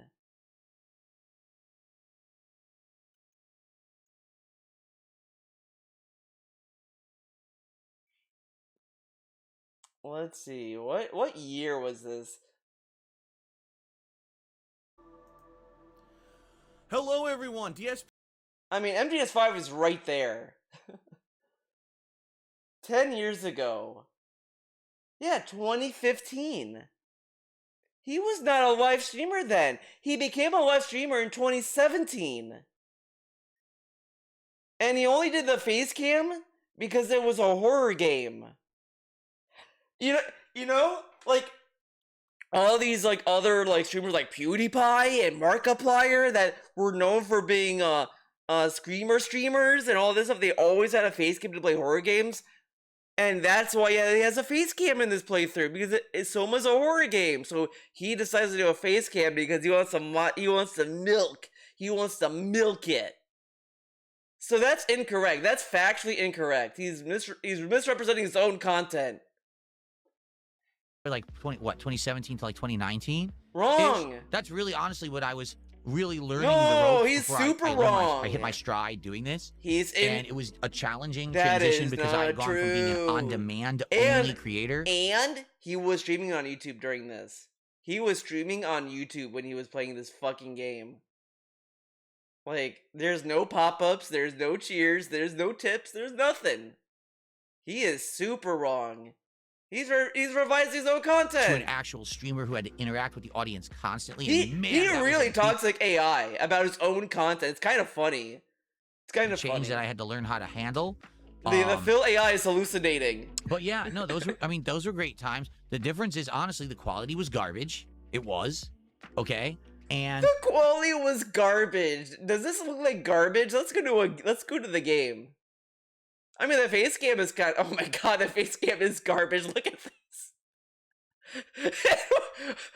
Oh my god, I gotta get a screen cap of this. Oh my god, this is such a funny picture. It really looks like a sock account image. Like if you have a sock account, that's the image you're gonna use. Bounce that shit right off. You forgot the toothpaste. Here. Take a shit. Can I take a shit? Close the bowl. Ugh, what the? You might want to clean around your toilet, buddy. Some unsightly stick. Okay, maybe he's kind of right, but the gameplay was like good. He only lowered it like in 2017, but this was not 2017. It was hard for me to maintain a schedule that made sense in a lot of ways. All right, and at the same time, I had to always commit to doing things even when they didn't work. So, for example, if I buy Soma and we're gonna play Soma, we're gonna play Soma. It doesn't even matter if people decide they don't want to see Soma anymore. He also was being paid by Machinima. He was a managed partner at the time. On the stream and no one supports it. He's so wrong. Which is actually a horrible business decision because you have no Wait, what? Want to see Soma anymore? I'm still gonna play Soma till the end, even if I have 5 viewers on the stream and no one supports it. Which is actually a horrible business decision. How does that make any sense? You have no concept. That makes no sense. And he dropped games when it didn't get support. Wait for me to finish even a game back they then. didn't want to see. And I would have entire days and streams. Oh my god, maybe not 2015, no but you know what I mean. Everyone's saying they hated the content. Entire visual video series no one watched, you know, because that's how I was back then. Now, because I can transition and jump from project to project, and I have that control. It's better overall. But then why were you it's crashing out about Palworld? The problem is for people, it's hard for them to adjust to that because they only remember old Phil, who literally played every single game. Good, bad, liked, He didn't play every single game. And I get it, because I've been around for 18 years. I can see how that's a hard change to make, but ultimately, the change is better. But this is such a form letter response. More demanded things and things people enjoy better. This is you start noticing it more when he started being an interactive streamer. Every question he answers through a cheer, whatever the fuck, over the course, it becomes very evident that all these answers are just interview answers. Like, he's answering, like, he's doing a job interview. Like, this does not feel genuine. It just feels like he's saying this as if he's being interviewed by, like, CNN. Like, he's on, like, TV. And he's being interviewed on TV. Like, he's a guest on a TV show. Better is ultimately always the best decision, rather than just say, let's just keep playing this thing that only I really like. You know, doesn't really make sense to do that. Okay. Tree, thank you for $5. Says I think your stream quality and your overall presentation is very high and professional now, but it seems like racy content has definitely become in. Yes and no. Not on YouTube. On YouTube, racy content is ridiculously demonetized. Look at this. He's acting as if like there is racy content on YouTube. Like, it's there. But yeah, you may not be able to monetize it, but like, whatever. But he does have his eggs in one basket, right? Constantly. The AI on YouTube has gotten so bad, all right, that it misflags stuff all the time. I'm sorry, I don't believe this from Phil. Because if it was misflagging all the time, he'd be bitching about it all the time. I mean, he's bitching about Final Fantasy VI soundtrack getting claimed. Every day. Every stream. He's talking about it. Not literally, but you know what I mean? He talks enough about it to be like a lot. So you're telling me that the AI is misflagging his content all the time? No, it's not. And demonetizes it. Like, this is not even just, every once in a while it's a mistake. It happens constantly. You have to understand something. I've had videos... site-wide, sure, it happens constantly. But to the individual, probably not. demonetized, and it says there's sexual content in the video. It's literally the most milquetoast, no sexual content at all in it.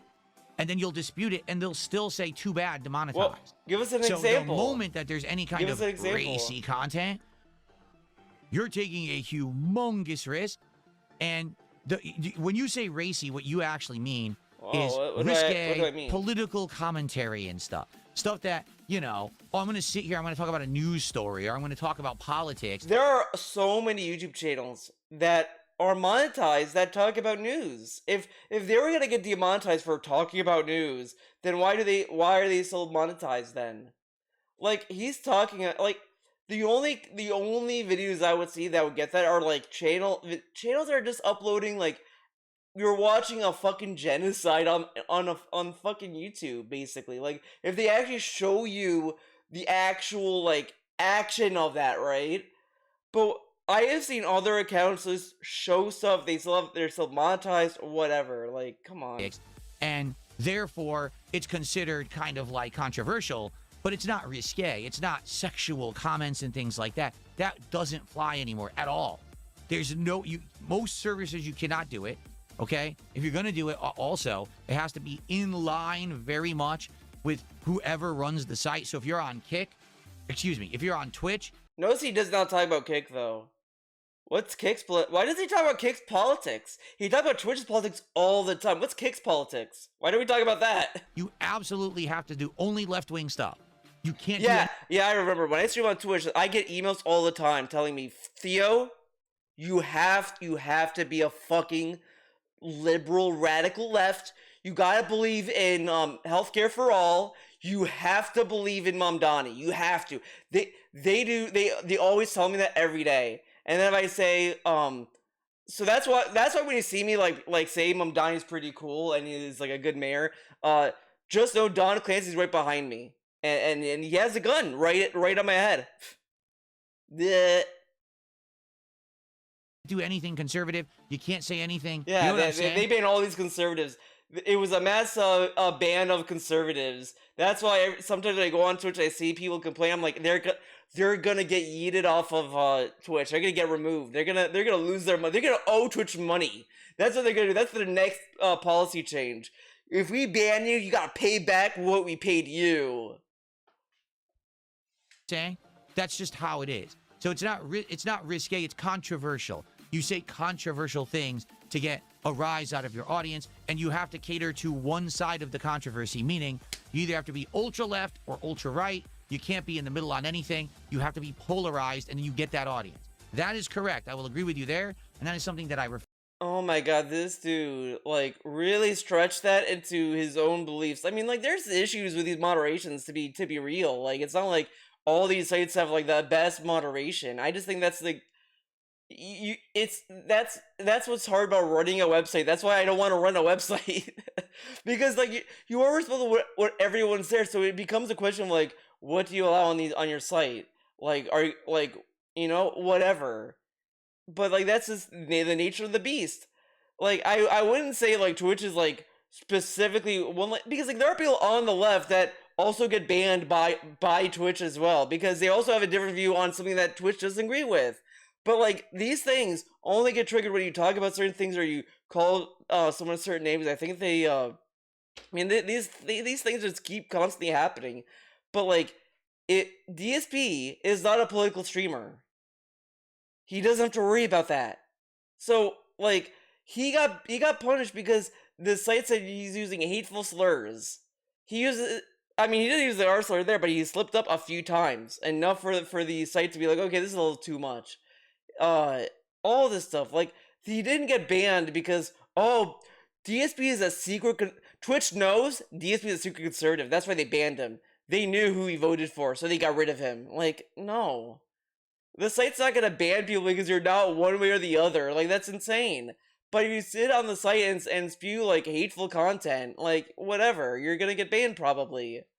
But, like, he got in trouble because he said hateful slurs, which could be deemed as, like, saying mentally ill in the term that he's been using it in, right? Like, who knows? People have also been over-moderated, but they still allowed him to come back on the site and still allowed him to get his partnership back. Like, come on. I refuse to do. I'm not a fake. I'm not a phony. I'm not just going to sit here and say stupid shit. He is a fake and he is a phony. He pretended to be, to do content with Kino Casino. That was him LARPing for 6 months. That was him specifically LARPing as a drama guy to get people to watch him. Like, that's how he even described it in the Level 666 podcast. So he is a fake and a phony. Oh my god. that I know I don't mean to try to get an audience and to get money. Like, that, tons of people do it. They completely over-exaggerate on purpose because they know that the internet audience That's what he did, but that's what he did. He cased out Keto Casino, lied to PPP in his DMs, said whatever to get their viewers, and then he robbed the casino. That's his words. bites into the drama and is essentially very gullible, and they all take advantage of their audiences, and I don't do that. I don't. Yeah, you do. I'm gonna put out. He takes advantage of the kick chat all the time. He brags about it to their face. That's why he keeps them in the set, because he gets to exploit them for their little pennies that they get through the KCIP. And he gets to milk future stepdent. He gets to milk 220. All this stuff. The average he had of 220 is like the pinnacle of performative. Oh my god, 220! You said this fucked up thing. How dare you? You're never allowed in my chat. And now he's like buddy with him again. Same thing with Lights for Soul. He pretended to be offended. Lights for Soul called his entire community autistic. He insulted his community. And these people like, oh, you're calling my chat autistic? That's it, mister. You're banned. Fuck off. And then, like, a few weeks later, he's like, yeah, I banned Lights for Soul because he charged back his tips. So it wasn't because he insulted the audience. It was because he charged back the money. Isn't that being dishonest and fake? Isn't you also pretending you never played a mobile game being dishonest and fake? The content that is genuine and true, and stuff that I enjoy, and stuff that I mean. You know, this is really what I'm saying, what I mean every time that I say something on a stream. You know what I mean? like I never played mobile games in 2018. I never played mobile games. I never played WWE Champions. To then later say, by the way, guys, I played Champions. I'm not gonna fake it. Trials, how are you? Good to see you tonight. What about the palworld cards? They're coming. I already ordered them. They're coming. All right. So we could possibly do them, you know, as a quick. Oh my god, he's still talking about the palworld cards. All right. As a quick thing, even if we're not going to play palworld, we can at least see, hey, are these comparable to Pokemon quality? What are the hits? Okay, I do not care about palworld. Go back to immature days, which is ridiculous. What? It could, but I don't think it would.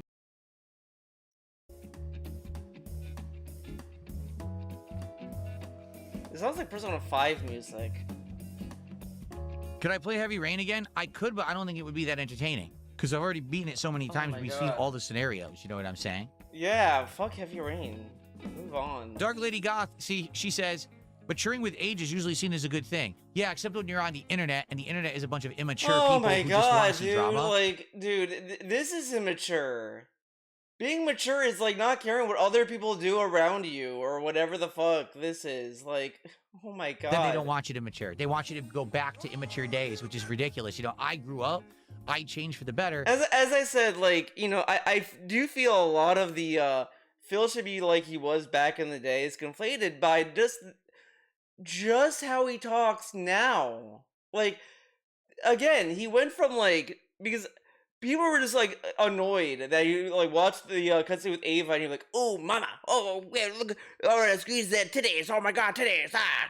And instead of like just, I don't know, being like, oh okay, like wow, like this is a cool scene. Oh dude, this is like James Bond, where James Bond gets the woman, dude, or whatever. Instead of doing that like a normal person, he's like, women, I can't look at it. I can't look at it. No thanks. It's like, this is not what people were asking you to do. Everyone complains old Phil was better. Right. Like, at least old Phil wasn't like an annoying, like, because the other thing to keep in mind is that he's not also just be like, oh, I don't want to look at boobs, guys. He always puts down other people too. It really is like a coping mechanism. I feel like this is what a lot of children do to like, it's like kind of sour grapes, I guess. But this guy will like look at something like in a Japanese game, like the One Piece game. So speaking of which, that One Piece, I was watching a little bit of it where he talks about One Piece like, oh, this is a family-friendly show. I'm like, what the fuck are you talking about? Like, what? Yeah, One Piece is not like brutally adult or anything, but to say it's family-friendly, it's like, I assume he was watching the 4Kids dub. Like, that's what I'm assuming. That's his knowledge of One Piece. But this guy was playing the One Piece Odyssey thing and was like, oh my god, of course they're gonna be in a bikini. Oh, of course it's sexualized. The Japanese are at it again. And it's like, do you really have to, like, put down people or whatever? Like, I understand, like, Oda does get very, like, he puts out a lot of horny designs, like, post-time skip versus his pre-time skip, like, stuff. But, like, you know, whatever. You don't have to sit there and, like, degrade everyone else. Like, you could say, like, if he thinks these designs are sexualized, he could just say, yeah, I think these are, like, kind of sexualized designs, you know, whatever. Like, I don't like Persona 4. I mean, I have a lot of reasons why I don't like Persona 4. But I also don't try to sit there and be like, yeah, if you like this, you're problematic. Yeah, only fucked up people like this game. Or whatever the fuck. Like, it's because it's a very generic thing. I just have, like, a lot of issues with, like, a lot of the tropey shit that Persona 4 does. Like, that's it. It's just the tropey aspect of it. But you know, this guy will sit there and act as if, like, if there's a woman in it, that must mean they put that there to be a waifu. And it's like, what the fuck are you talking about? Silva, how are you tonight? Good to see you, man. How you doing? Like, that's what people were Vietnamese talking Comrade about. says, I prefer modern Phil. It's the best thing that can happen for all of us. People should focus on what you're doing today. I agree, but you can't make people change or like what they don't. You know what I mean? You can't make people change, but people made you change. DSP #1 fan did a $5 super chat and says, if you put holy water in a humidifier, it turns the room into a gas chamber for demons. Why'd you keep palworld? What happened? Just rewind and you'll find out. I just explained it 17 times. I can't. Who said this? $5 super chat and says, if you put holy focus on what you're doing today. I agree, but you can't make people I hope it's change not or Stalking like what they Tiger, don't. because You know this what is I actually mean? kind of funny. DSP #1 fan did a $5 super chat and says, if you put holy water in a humidifier, it turns the room into a gas chamber for demons. But whatever. Layla, how are you? Let's move. Yeah, in move truth, on Layla, I had a positively. good time. I played it for an hour, but I can't make the audience like it. But is that a Jade, no, tonight problematic we're playing. joke? I don't We're know. playing I don't wanna think palworld. about it. We weren't playing Final Fantasy. Final Fantasy's going good so far. Final Fantasy 6 is going quite. Yeah, we love Final Fantasy 6 here. I'm not listening to Final Fantasy 6 propaganda. I don't believe it's a good game. Yeah. It sucks, actually. So I'll hang out with you guys for about another 30-40 minutes. All right. All right. But let's see what happens. We a couple times that I had planned. We will do some, and we'll see if we can find something new to fit into the rotation. We're gonna do another tryout stream. He did a tryout stream like a few days ago. And it was like, oh, we could do the Crimson Skies and Conquer. And now it's, well, we'll figure something else out. Racy controversial content. Oh god, what's this? I think this is the Hassan and Asmongold ghost. There you go. Tree did another $5 super chat. He says, I'm thinking Asmongold and Hassan level racy controversial content. Exactly. I'm thinking. And you know that's not me. Like, do I have takes on stuff? Yes, I do. And every once in a while, you want me to share one? But I will. it's funny because when Asmongold was like banned, was it off of Twitch or Kick? I want to say Twitch, but I don't remember what Asmongold said, but at the time he was like, "How dare they ban him for speaking his mind?" But what if he was? But I love that like Asmongold and Hassan have these like reputations of being like racy people or whatever, and that does but these will never like acknowledge that and will just say. But because when Asmongold got banned in the moment, he was like, "Oh, that's fucked up." But he doesn't think that. Well, maybe he said something racy because that's what he does, right? Like he has said a lot of other fucked up things too. Like it's not even like that. Like he said a lot of fucked up shit. I mean, come on. I just think it's funny that he's like, "Oh, he can't say fucked up things," but he goes on Asmongold's stream, doesn't know what Asmongold has said over the years, and doesn't even like want to even like care. And if he doesn't have to care, I guess. I mean, I don't think DSP generally cares about the world anyway. He just, as long as he can like make money, eat food, he's happy. That's all he wants in life is to eat food and get money. That's it. That's his big concerns. If something gets in the way of that, then the world must stop and fix that problem. But If the Phil bottom cannot line is make money, the because world I has to am who come I am, together to and I've help got so him. many idiots on the internet who have said so much nonsense about me. Sadly, no one really takes my take seriously. You know what I'm saying? And you'd be hilariously surprised. See, this is like really stupid. This is really stupid. Because if he cared about people caring about his takes, right? Shouldn't he just like when he does these shows where he shares his takes? Why does he care so much about being taken seriously? Like half the reason why I don't take him seriously is because he begs to be taken seriously. I like I That's like the fastest way to get me to clock out and not care. When you're like talking about something, like if you're telling me, like let's say I'm watching a video and they're saying like, guys, the hate for Guilty Gear is no, Legend of Korra is so forced, guys. Please take me seriously. Okay, I'm making a point. Guys, share my point. Guys, Korra is a good show. Guys, take me seriously. Please. It's like, okay, fuck off. Like yeah, keep crying. I don't know. Like, it's just you don't need to beg to be taken seriously, Just say your point. People are either gonna agree with you or not. That's part of life. Like, I could say something and people disagree with me and I move on. Like, maybe I'll try to argue with them a little bit, like, or have a back and forth, but I always try at the end of the day say, you know what, it is what it is. I don't think we're gonna continue anymore, and I move on. Like, I mean, again, I'll emphasize, I try. Surprised how many times in a year, rare W for DSP. But listen to this. Rare thing he says that I agree with, or This is very rare, by the way. And it's only shared by outsiders looking in, or tourists, if you will. Because, like, when I look at when he talks about, like, when he was against crunch culture and all this stuff, I knew immediately it was phony baloney nonsense from him. Because, like, nothing he says is real. He doesn't stand by this, because if he's so pro union and he cares so much about crunch culture, why does he get so mad that games taking longer to make? I mean, it's getting longer to make because it's a lot of money going into these games that they want to go through hyper realism and all this stuff. They want to make it look so pretty, but it's also like they can't go too risky with these games. They have to make sure that everyone can play it, everyone can beat it, so that more people can buy it, etc., etc. Like, that's all going on.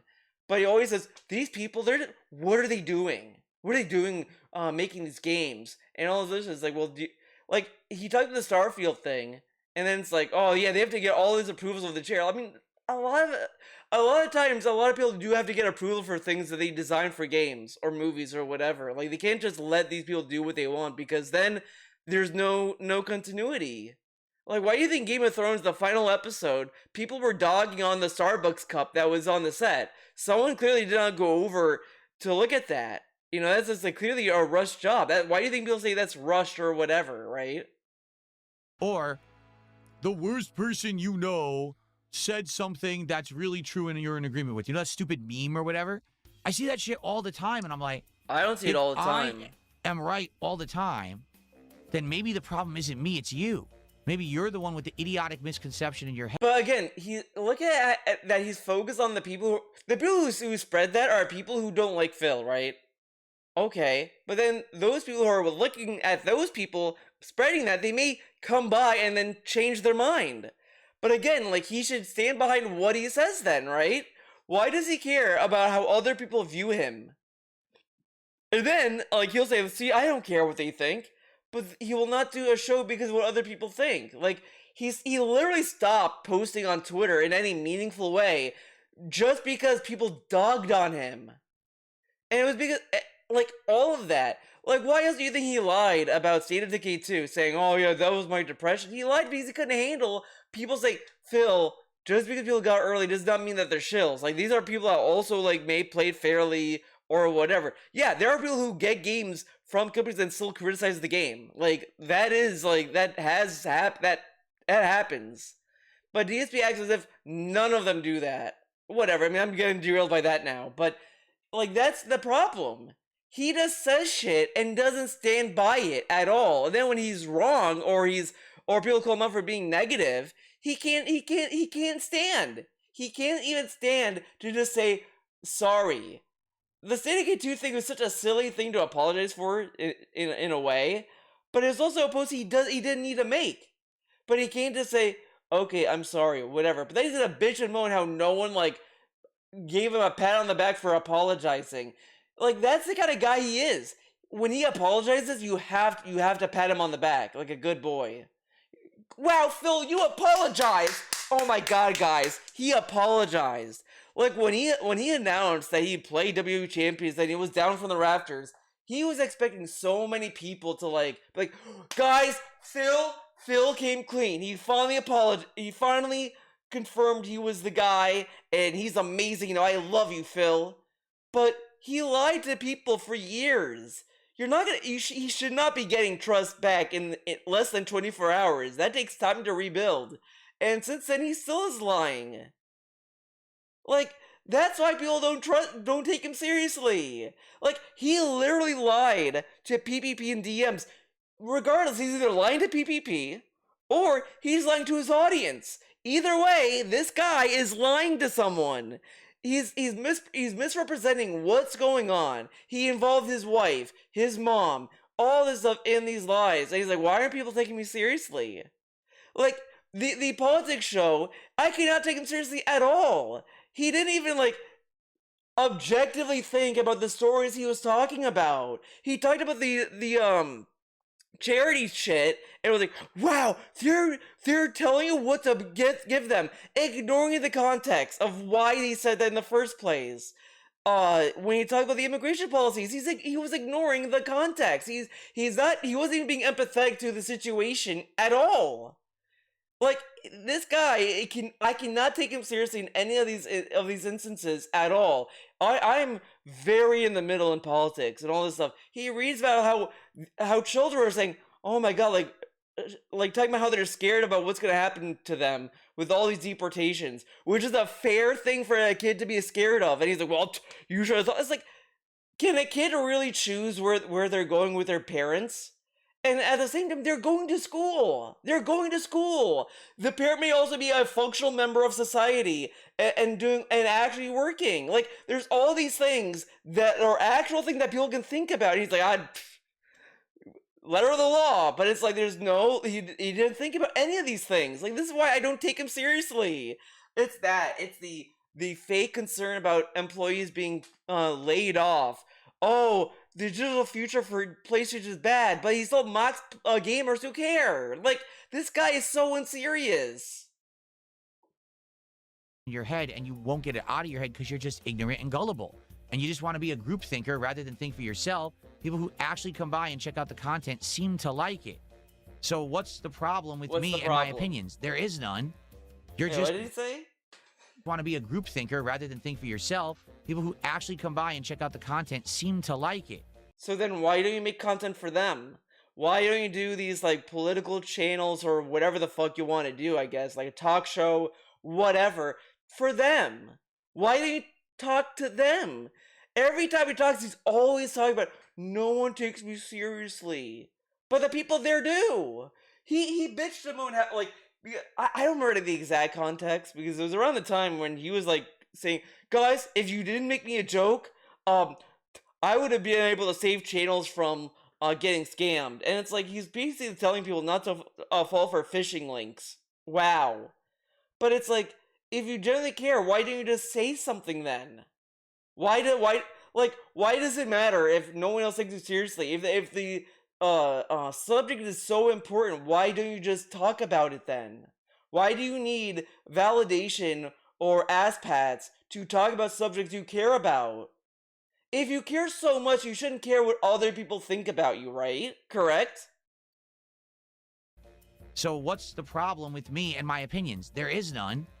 You're just very, very, So why very don't you talk- biased. So And it's then, not- so then why don't you talk on Twitter again? Why did he stop interacting on Twitter? Why is it only a machine to set up schedules now?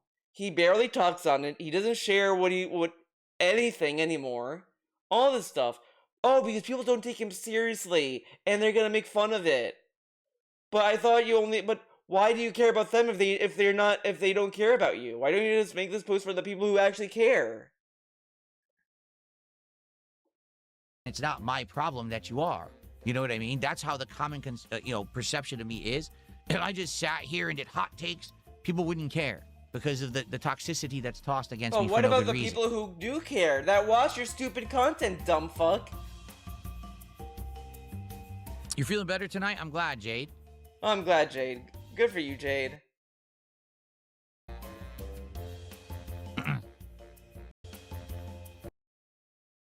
Since we're all just hanging out, I need to figure out. Okay, I'm not problem. Burger. Okay, we're definitely not problem-solving burgers. Up the games, What? The gameplay, it would have to be its own thing.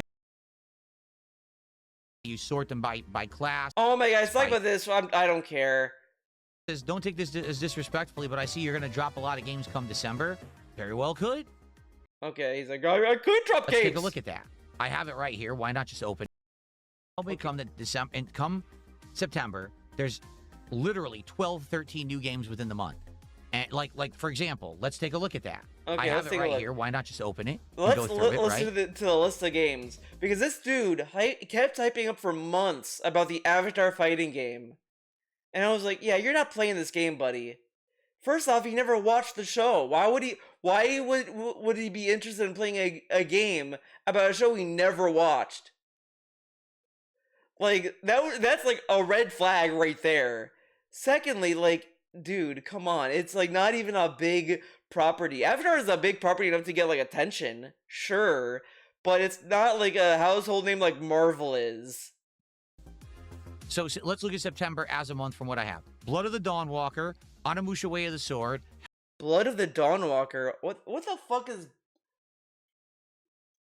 Blood of the Dawnwalker? Yeah, he's not playing this. He's not playing this fucking game. And that's in December. No, oh my god, I'm stupid. September. I don't know why I read that it's December. But he's not playing this game. Yeah, he's gonna play that game. Yeah. Hellraiser, Wolverine. Hellraiser. Yeah, these are two games. Those two games, he's definitely gonna play those. Control Resident, Silent Hill Townfall, and Valor Mortis are the 7 games I have on my calendar. There's more than that. There is more than that coming out, but those were the 7 that I was like, those are interesting. And I put them down. You're right. I don't even know how I could play all those games. He is gonna play Control Resonance. But I'll be a little risky and adventurous and say maybe, because he hated Control. But I think he's gonna play that. He's definitely gonna play Wolverine. What was the other game? I think there's another game that he's definitely gonna play on that list. But Silent Hill. He's definitely playing Silent Hill. But he is not playing Hellraiser and Dawnwalker. Like, no fucking way. He will drop Onimusha's in September. Well, he may not play that game. That might be a surprise drop from him. To be realistic with you, I just don't know how that's viable. But here's the thing, Control Resident may have poor performance, because I think Control also had bad performance, and I think same with Alan Wake 2. So he may drop, he may, that's what the maybe comes into play. He hated Control, and if the performance is the same as Control, he's definitely going to drop it, because, oh my god, the Control is bad, the performance is bad, so I'm not going to play it. And that may excuse Onimusha, but yeah, he's not playing these other 2 games. Like, that's a loaded bullshit. You try one. Does it work for the first or second stream? If the interest dies out, you try out another one, or maybe we try a bunch, and whatever ones did the best, you keep those in the schedule. Maybe you go back to the other ones at later. the end of August, by the way. That's just the way of how it works, you know. And by the way, I may have to have a tough decision, really deciding which ones I want to try and which ones I don't. Because I don't think that I want to try 7 games in 1 week, and how do I play them all? That's not possible, right? By the way, I received an anonymous 20. All right. So we're up to $89. Okay. Contribution. We will do DSP pack. So No Cap did a $2 super chat. Papa John's for DSP tries it. I do not care about DSP tries it. Papa John's. Did the Day of Reckoning come yet?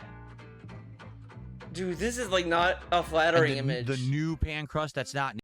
Oh my god, I do not care about fucking pizza. but it said it was coming out August 4th. Maybe. He's not playing this. I don't know. What is this game? All I know, he's not playing this. Bees? Yeah, he's not playing this. Stop. Maybe the deluxe edition comes out. No, he's So it not comes playing out next this. week. It comes out, was that Tuesday? It comes out Tuesday next week. Okay. Let's that fucking face cam, man. It should be on his schedule. Tuesday should be on his schedule, right? Damn, he does have it on his schedule. Felton. Oh, wait. I can play that one thing. No. Oh, Lipsyn says it's on Game Pass. Oh, well, It's on Game Pass, so it's pre-install great. now. So he's not even playing it. He's on The Mad Game Villain Pass. did a $2 Halo super chat. on I Game hope Pass. you Why doesn't absolutely he play play it? Silent Hill. Yeah, it's Silent Hill Townfall, right? I love his fucking chat. Always talks as if this guy skips AAA. I hope he plays Silent Hill. Yes, we're gonna play that. Yeah, he's gonna skip Silent Hill, dude. Waste of time. What's We're a gonna waste of play time? Silent Hill Townfall, this year. And man, I hope it's better than Silent Hill F because that game just really was such a. Lego Batman DLC, Okay. maybe the new Chronos DLC. Yeah, I didn't put any DLCs on my schedule. Yeah, we're not doing DLC, buddy. Someone tipped the buck says try popcorn chicken from KFC. Oh my god. $2. Can we donate to lower a milestone progress? Gameplay suffers so we can open cards. That's not true. What? That's not true. I always schedule it so that we get the right amount of gameplay in, like tonight. No, you don't. No, you don't. He does under an hour now. Like if he does card packs, it's like he ends 20 minutes early. Oh my god, semantics. Tonight, we still would have gotten, but I don't care. expectedly, we got insane amounts of support, and I ended up ever. So please don't say it has, because that actually is kind of insulting. I'm having a hard time on these nights. Some of these nights I end up staying ultra late, and for you to say that when I sacrifice. Oh my god, dude. Now he's like I'm trying so hard. You're being mean to me. We've hit milestone 1.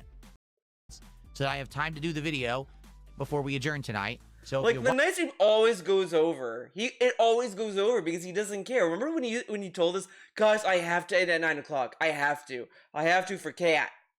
And then like within a week he want to see DSP pack rips tonight? going Please late. support the stream right now. Let's get to the support 150. stream. Okay? Yeah. Someone took the buck says, please play Halloween in September. No, he's not playing that. Month? That's weird, and I don't know. He's meeting some WWE guys this week. I don't care. Okay, move on. Not Reanimal Pokemon. The person's name is Pokemon who I'm talking to. I know the name sounds familiar, Reanimal, but I don't. Okay, I don't care. How do you tip on PayPal without displaying a full name? Okay, how do I tip on PayPal? I would like to do it now because I'm very interested. I would love to do it now. 7 times about it. 13th, I believe. Halloween is September.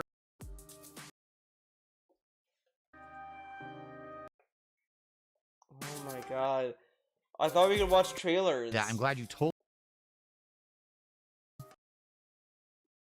Halloween launches September 8th. I don't remember. Does he do card? He does do card packs. Oh my god, he does do card packs. Holy shit.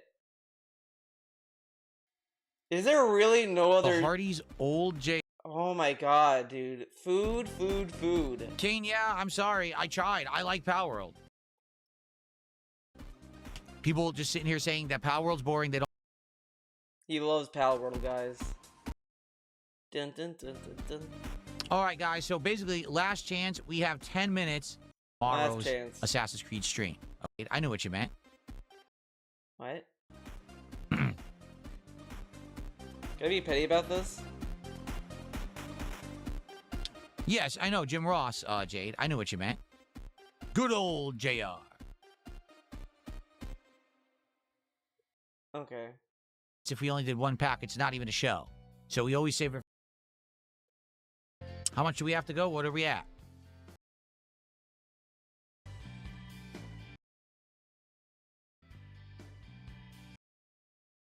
I had to see it for myself. This time, 2.5 years later, the fact that the game was You know what I 1.0 realized? release and so many people had Let's said look the at game Soma had again. massively Let's improved look in at 2.5 years, The face and it's cam. on Game Pass, why not give it a shot? So it was, again, first time was just pure curiosity, and second time was, hey, did they really change it? Night. Never return to Twitch. Hell no. He has to earn his partnership back. Why would he go back to Twitch? He has to actually, like, he would have to stream with the normies. No, I would never return to Twitch. Hell no. Under no circumstance, and you already know the reasons why. Yeah, because he has to start from scratch. Like, honestly, that's why. I don't believe this. Oh, I don't believe their agenda bullshit. He would definitely go back if they were like, No, we Phil, already did a free pack we'll earlier give you today. partnership I day only one. do that when we play Pokemon. DJ Trump, I'm not banned on Twitch. I never was. No, I didn't play... Or did I play Pikmin 3?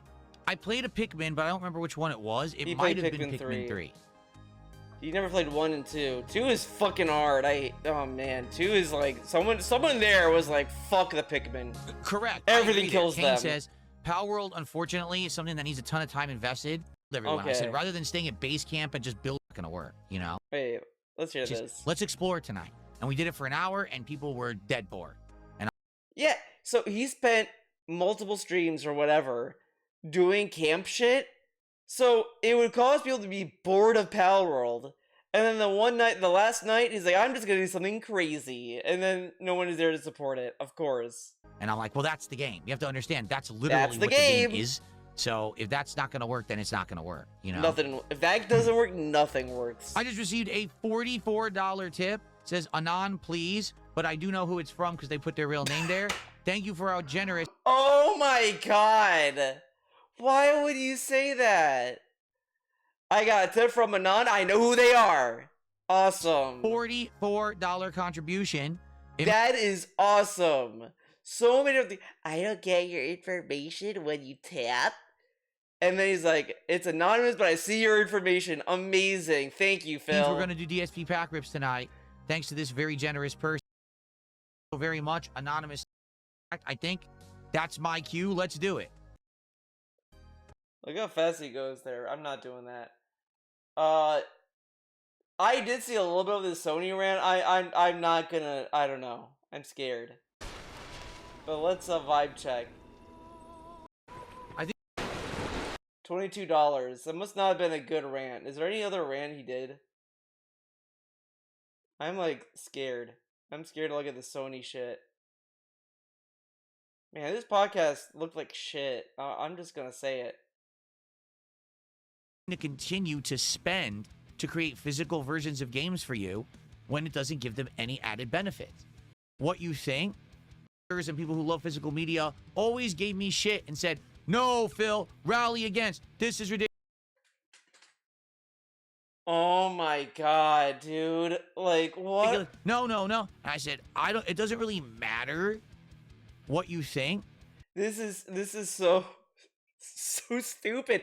If you care about anything, you would have an opinion. Like, again, this is why I can't take him seriously, because like I do buy games digitally sometimes. Like, because I don't care, whatever. Like, it's like some games I just don't I don't want to keep changing discs because I play a lot of games, like whatever.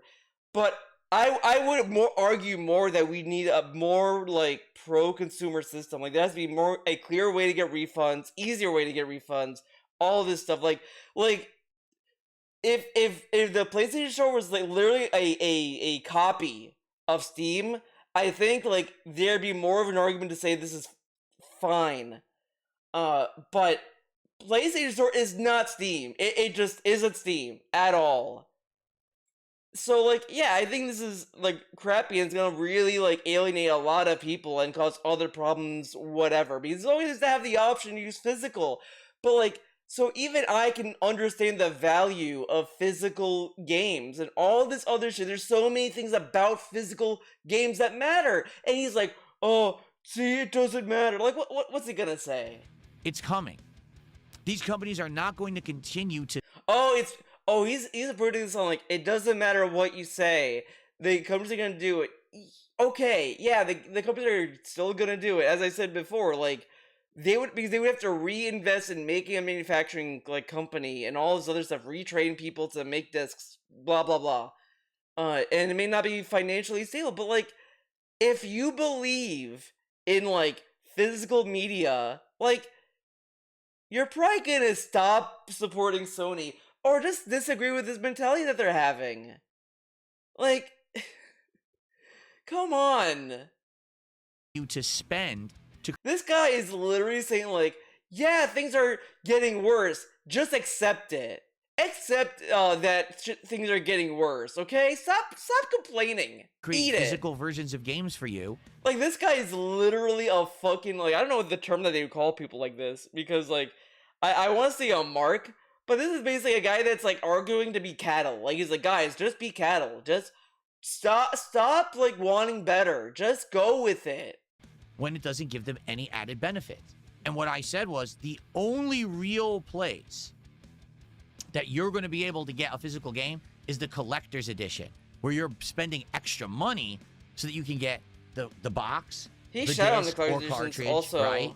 Like he The shat on these statue that it'll these come collections. with, the collector's edition content, the soundtrack, all that. You pay extra, then they will produce that for you. But outside of that, you're not going to be able. He is like not understanding. Like, I mean, I get it because I mean, DSP is a very special person, but from what I'm to understand, that what Sony's doing is gonna basically erase any chance of a disc. Like, if you're a third party or indie company and you want to make a PS5 disc, you're not gonna be able to because I think like they had to go through Sony to get it printed. Since Sony is like shutting down operations, no one can do that now. Like no one can produce PS5 discs anymore. He's like not getting that aspect of it. So companies who want to make collector's editions are gonna literally have to make a collector's edition that only print out a download code. That's what they're gonna give you now. And he thinks that well this is fine. They're just not gonna make discs. But he doesn't understand like the process of it. To get a physical copy. Like Okay? this isn't gonna happen. Just so you know. All right, so That's it not was coming. true. I outright said this over the years, and I think people just wanted to live in La La Land. Look how much he wants to be. I told you guys, everyone lives. No one was living in La La Land. A lot of people were saying this is bad. There were so many people shitting on digital distribution. Why do you think Stop Killing Games got momentum to begin with, dumb fuck? It was more than just fucking live service games that they were targeting. Hello? Land. And didn't want to listen to me. Well, now that time is here. It's actually coming to fruition right now. So here's the thing. Do I agree with the decision to get rid of physical games? Do you want to know the truth? I think I do. Of course he does. Of course he does. He loves these kind of decisions because he's a fucking corporate guy who would love to be a CEO. This guy LARPs so much as a CEO. He's a skinwalker for CEOs. If you go to him, you're like, Phil, you could be a CEO of this company. He'll take it easily. This guy, but if you ask him that now in a super chat, he's gonna say, no, I wouldn't. Because he wants to act all cool and mighty, but behind the scenes, oh man. Like again, this guy will join in on a protest, strike with the workers, be like, yeah, we want better conditions. The boss will like bring him in. Okay, Phil, he'll give you like $200 million gajillion dollars. All you gotta do is get them all to work and sell them out. And he'd be like, okay, he'd do it immediately. He wouldn't even think about it. He wouldn't feel conflicted. He'd just do it. Because it doesn't make sense to produce a physical game that isn't the game. If right now they were making games This is so dented. that were on the disc and that was the game, and you could play it offline, great, but that's not the case. The moment you put the disc into your system, it says update, and then it downloads the real game. You can't even play these games. What about the game? What about the companies that like print the actual game on the disc that don't do updates or whatever, right? Without internet connection Whatever. anymore. So it never was physical for many years, like 5+ years. You haven't been able to buy a physical copy of a game. You're just buying a placeholder because people wanted these for their collections. It's already happened. It's just that people wanted to remain ignorant and live in some fantasy world. That's not how reality works. In reality, this has already happened behind the scenes. People just didn't accept it. Well, now it's already happened. This is okay? so stupid. Now it's happening mainstream. No physical GTA. No physical games. Sony's phasing them out. If you just don't want to be a gamer anymore, then quit. And go do something else as your hobby. But this is the future. It is an all-digital future. Oh my god, this is a weird attitude to have. Now, what we can do is be proactive. He loves acting like a parent or like the voice of reason. Again, this guy has main character syndrome to a T. He would watch Arrested Development and think he's not George Michael. He would think he's Michael. He's Michael Bluth in the Family, when in reality he's Tobias. Literally, he's Tobias. He's actually Tobias. Proactive.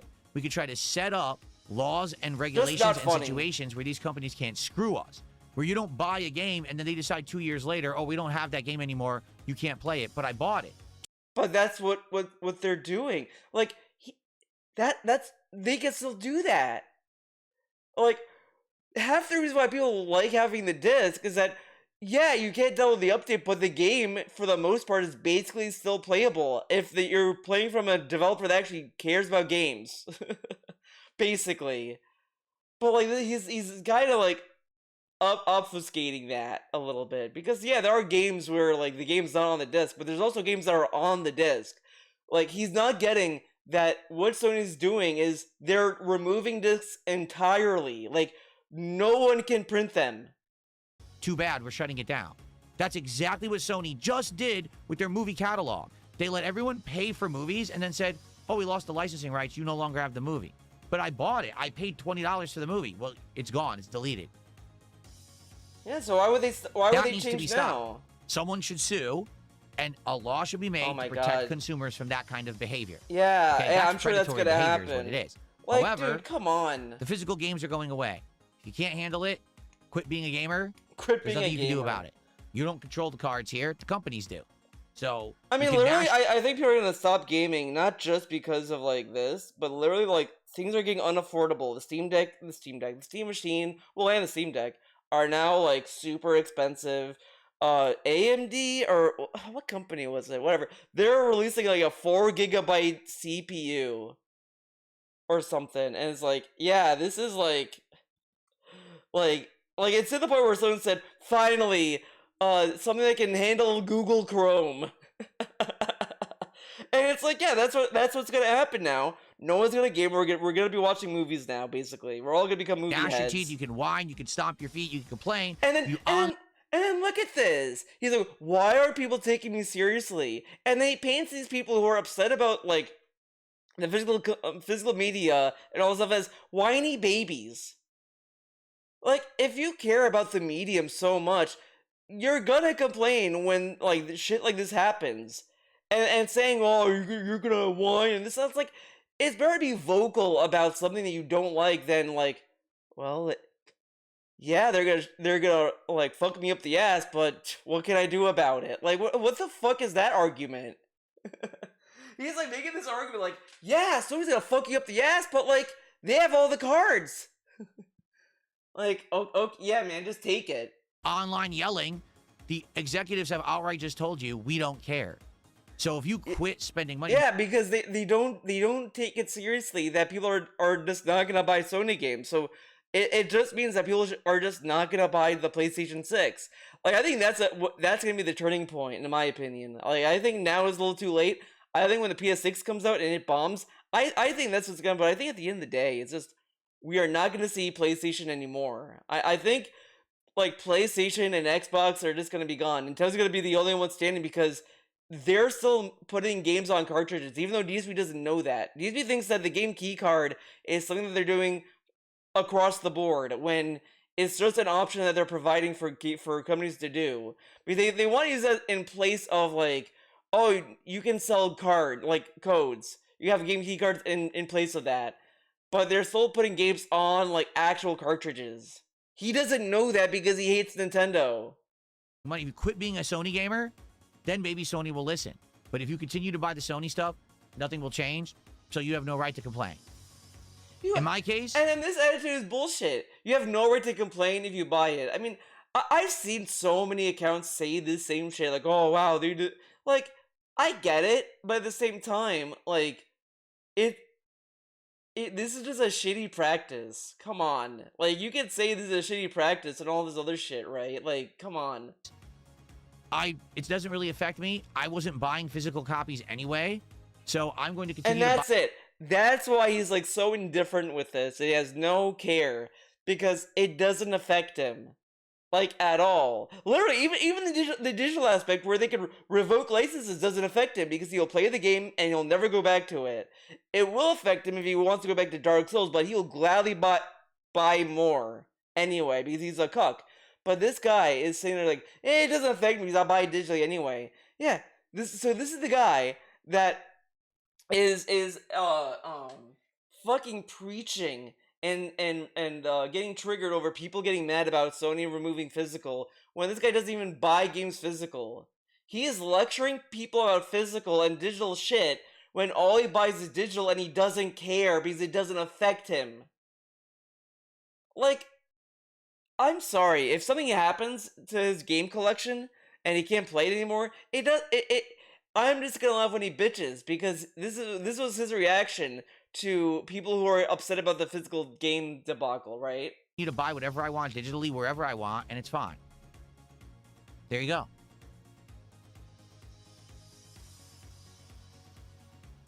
And that's where it ends. Oh god. Reality is so depressing. Yeah, I know. Oh my god. Okay. Okay. I know. Rykova says, man, reality is so depressing. Yeah, I know. That's life, man. Life is not man. Just take it. everything. Everyone always becomes the winner. Life is not the right thing always triumphs. That's just the truth of it. Like, this is In reality, literally a the guy lot of the that times okay, in life, whatever. it's about making do the best you can Yeah. and accepting that not everything can be a win at all times. Who their most important thing to do today is complain about something on the internet and God. they lose their minds or they sometimes you just got to get by This is so dumb. I hate this Why? mentality, man. and accepting that not everything can be a win at all times. That's life. And a lot of people can't live with that. And they lose their minds or they delude themselves. It's this realm of fantasy. These people who live online all the time, who their most important thing to do today is complain about something on the internet, when in reality, their entire life is insanely easy. This dude thinks he's cooking with this. Not everyone's life is fucking easy. And people are complaining about stuff that's in the vein of like what they care about. Like, this guy is basically saying, wow, you're mad about something you care about, it's getting fucked up. Cry. Like, awesome. Imagine if people told that to him. Oh, Phil, you're just mad about the trolls because you have it easy. Imagine how mad he'd get. He would go on a meltdown. Everything is provided to them with absolutely no actual strife, stress. This dude, it's like in order for you to like complain, you gotta get like fucked in the ass. That's basically what he's arguing, and it's like, why are you arguing this? Like, it's like, you must suffer, you must get tortured if you're gonna complain about life. It's like, I think it's okay to like be upset about things you care about. Like, I like buying games physically. I like having the option to. So yeah, I am gonna be upset that Sony's doing this. Like, this guy is acting as if like just being upset is like makes you insane. Like, it depends on what you're saying and how you're acting that matters, right? Risk. They've got all the resources they need to live. Everything's great. So they have the liberty, the privilege to just live online. You could tell. I do feel that these are the kinds of things that like it's at some point. I think maybe it's something in psychology, but I think like people who don't have kids, they may like vent. I don't know, maybe not. Because I don't think anyone's this crazy. DSP is a very specific case because it's like it's almost like he wishes he had kids. So he goes on these rants that are like ideal for a parent to have for a kid. And it's like, yeah, it makes sense if they're like complaining about something stupid and trivial, but like I think a lot of the people who are complaining about the lack of physical, they're not acting as if they're gonna die if they don't get the game physical. It's just they're just being vocal about something being shitty. Like, he's conflating just venting and being upset about something as guys, I'm gonna die tomorrow. I can't buy games physical anymore. Like that's not what's going on here. Line and complain all day. To some people, saying goodbye to physical games is actually the most important issue ever. When in reality, you should be worrying about... No, it's not their most important issue, but it's what they want to talk about online. No one is going to talk about their personal strife all the time online. He's like, that's the other thing he's ignoring. For a guy who brags about how he doesn't, like, tell us about his personal life, he sure acts as if everyone is willing to complain about their personal life on Twitter. You think the average Twitter account is going to talk about their day at their job? Oh my god, guys. Like, they may say that they've been laid off or fired, but they're not going to sit there and, like, bitch about all these things that affect them in real life. They talk about this because it's like, yeah, I care about this, and this thing is getting shitty. I mean, there are bad faith actors and all this other stuff, but again, like, it really depends on what you're reading between the lines and all this other shit. Like, but again, this guy wants to act as if he's like Mr. Rational. About food on the table. Your health. And he goes, and the other thing is he goes to these extremes. Like, I can understand, like, because I do complain when people, like, over dramatize, like, the Odyssey, the noise that people have about the Odyssey, about the casting, but it's like, I'm also just saying, like, look, I went to see the movie, and I love the movie. Like, a lot of people were already writing off the movie and, like, saying dumb shit about the movie without seeing it. And that's what I was, like, complaining about. If you don't like the movie, you don't care about it, that's fine. I'm not going to tell you have to care about the movie. But, like, that's as much as I'm saying about it. I just think a lot of people are, like, very loud about things that don't matter when the movie was pretty good. And, like, but this guy's, like, looking at everyone and putting them all under the same umbrella of, like, these are all, like, crazy people. Like, whatever. Hell, your family member. You know, that's the important stuff. Instead, no physical discs. Okay? It's a fucking video game. Like, he thinks he's cooking with this, but it's, like, just such a nonsensical rant. That just is meant to belittle people's concern and care. Okay.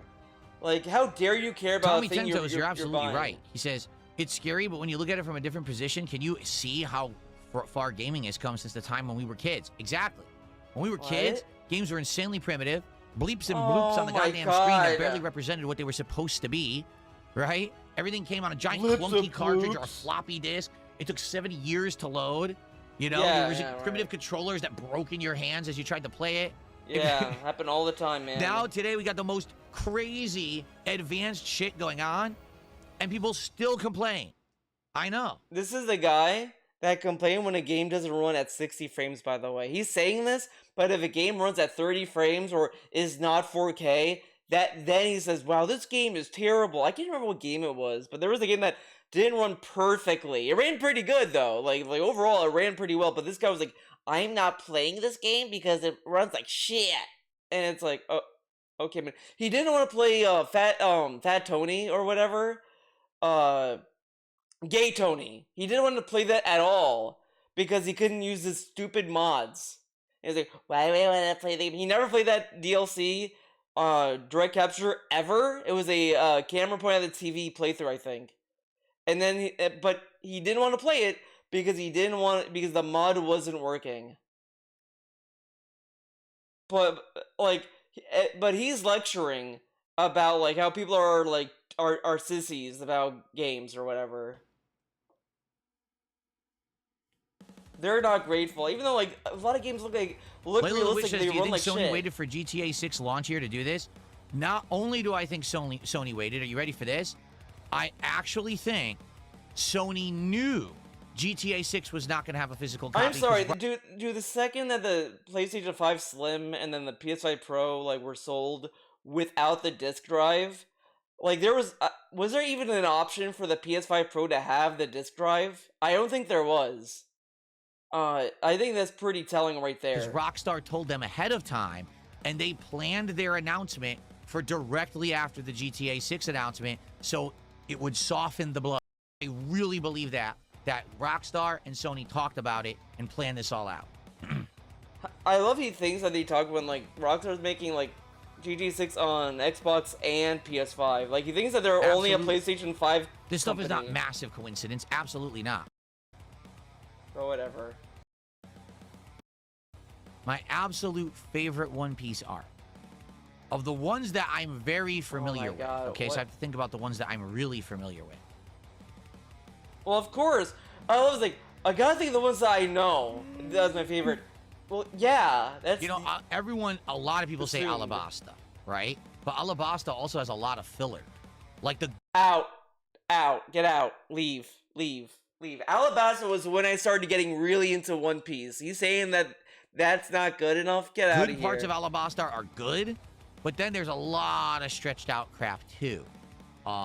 What's the stretched out crap? You know, I really liked Thriller Bark because it was so different. They were going for a horror theme, which the series has never really delved in, and there was crazy zombies and monsters and stuff.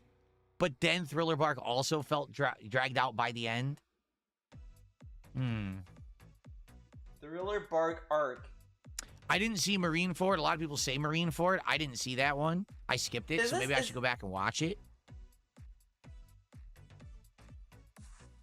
It's a tough question. I'd also have to look at all the arcs, like a listing of the arcs, to determine, you know, which ones. I'm probably forgetting some, just quickly thinking in my head.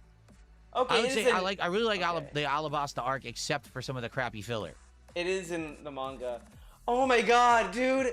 He then was like, I don't know about Alabasta. Has this? Then he says Thriller Bark. An actual opinion. I was like, wow, he has an opinion. Then he doubles down on Alabasta because it's a fan favorite.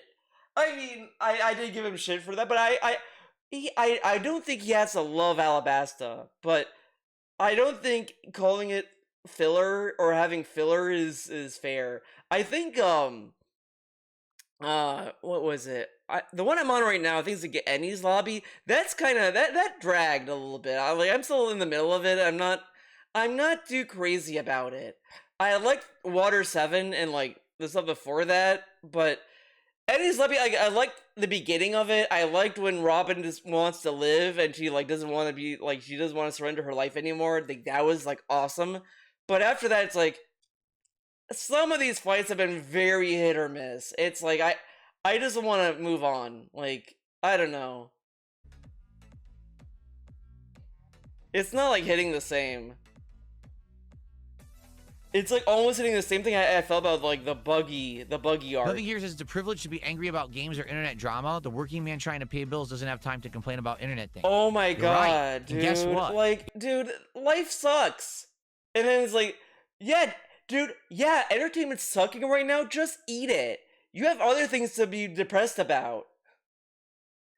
Yeah, you work a lot. You have like all this stuff to work about, and now the one vice you have is getting in shitified. Just accept it, man. You're all right. It's okay to get more depressed. Like, what the fuck are we doing?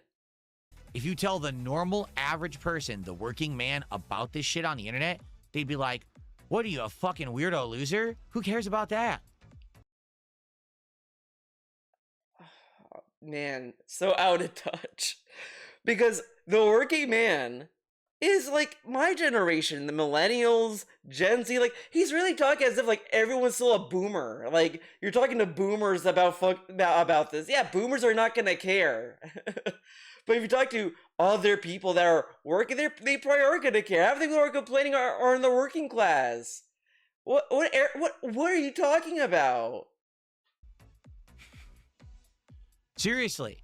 Normal people, when they hear about this shit that goes down on the internet, they're like, what the fuck is wrong with you? Why would you care? Why would anyone spend time on that? Don't you have things to do? And the answer is no.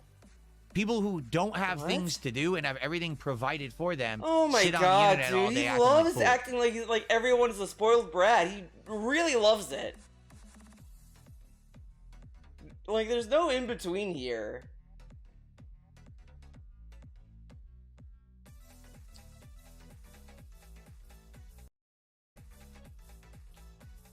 Hilarious, because someone just said, well, remember this the next time you bitch about DoorDash. DoorDash is real life. Oh my god, fuck. DoorDash is real life. See, this is what I mean when I say DSP has no care or concern about art or the medium that he makes his money on, because he doesn't view it as real. But DoorDash is real life. People can drive in and pick up their food. People can make their own food. But he bitches about DoorDash all the time. Like, to a cartoonish extent. Having something physically delivered to you physically to eat is real life. That's something to complain about. See, you can't even, you're actually so eternally plugged into the And internet. it also doesn't get, like, this also like, trickles down to movies as well. Because some people can argue, most people argue, that the physical form of movies and TV shows is like the best absolute quality. Because you're not getting like a downgraded stream of something or whatever. Like, there's no worry about bandwidth or bit rate. It's just, it's on the disc, you can pop it in and watch it. You watch it the best quality. Like, but he doesn't get Internet, that. you don't even know the difference between something that's virtual and easily avoidable or something that's happening to you in real life. You actually think that the physical food coming to you is not real. What? You're retarded. Man, this Holy shit. rant is insane.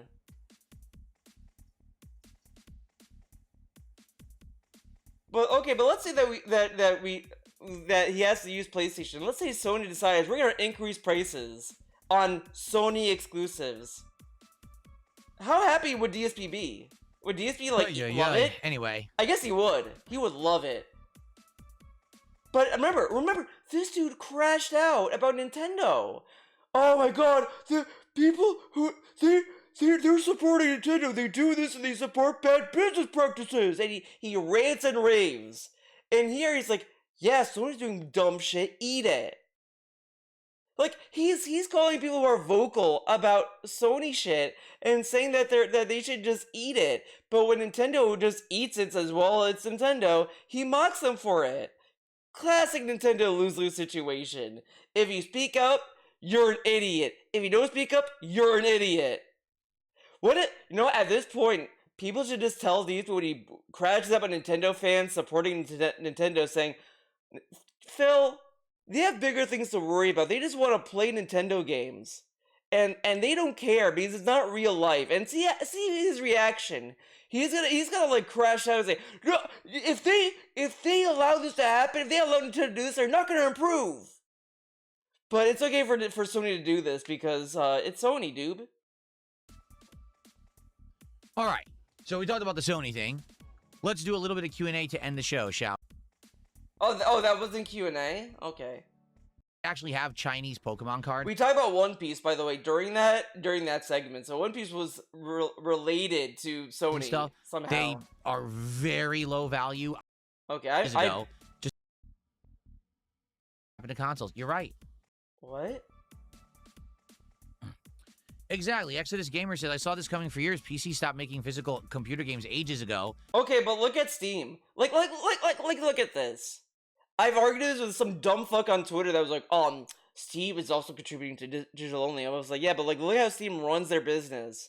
Like, yeah, there's issues with Steam. Like, it's not like that Steam's like flawless, but like, if you were to tell someone, would you rather have Steam or the PlayStation Store? They're gonna pick Steam like all the time. They get better deals. They allow you to refund games that you played. They give you a 2-hour window, and they have better sales. Like, everything about Steam is like infinitely better, and you can also put the game on a physical like flash drive or whatever the fuck. From what I'm to understand, like, there's more positives in Steam in of itself that would make people more accepting of digital than what Sony's doing. Just a matter of time till it happened to consoles. You're right. You're right. PC gamers don't really care, I guess. We already have big digital libraries, and we're not talking about but look how they run it. Look how they run it. And you can still get a game on a disc, though. But whatever. Let's not talk about that.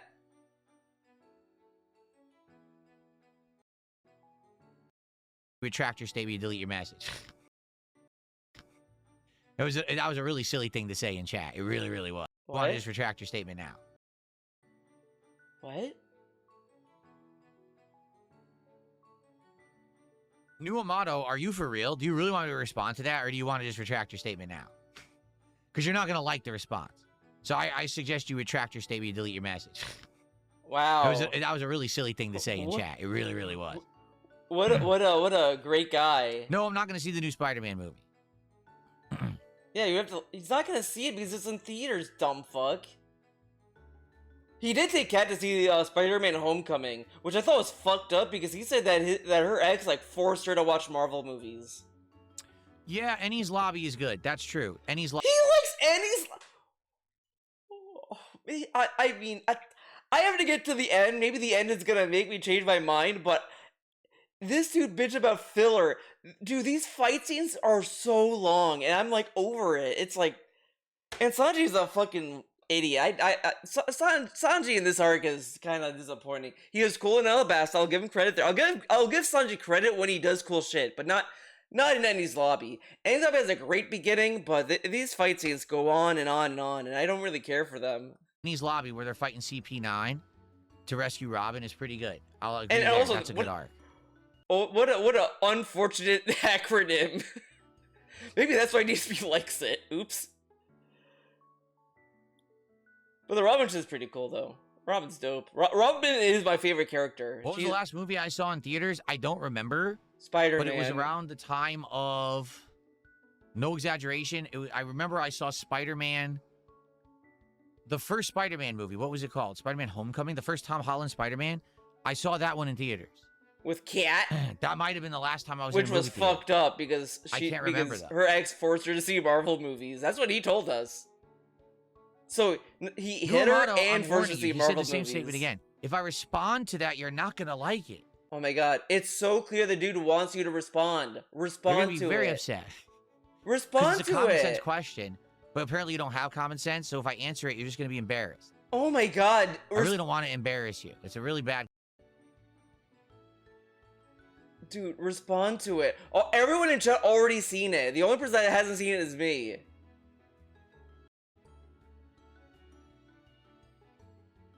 Like, what would it be, right? Nothing here says, does the success of Final Fantasy VI make you want to do more DSP loves it streams where you simply play games you absolutely love? Well, here's the thing. Like, what would... Here's the thing. No, because I run the risk of people telling me to play Metaphor, and I can't do that. That's a modern game. It would be, right? It would be... Here's my favorite games of all time. Super Mario World, my favorite platformer of all time. Says, okay? Remember when you used to other games that mean a lot to me? Earthbound, Chrono Trigger. He played these games, right? I don't care.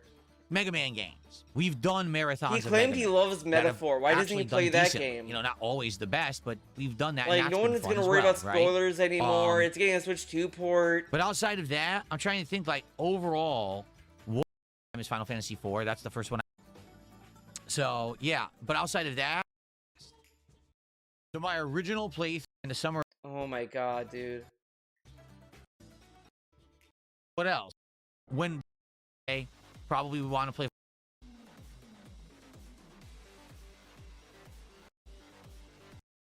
Or shall we get ready to end the...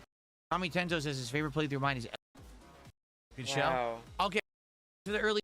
Okay, I want to say thank you all for the early support stream given to me as a bonus when I ordered the box. Okay, I will do that. Like I said, do that. Stuff going on the day off. I'll be back. Wow, okay, I have to find out what this guy said. I have to find out. This guy was being so annoying about this person. Tommy Tento end the podcast and... It was only before this.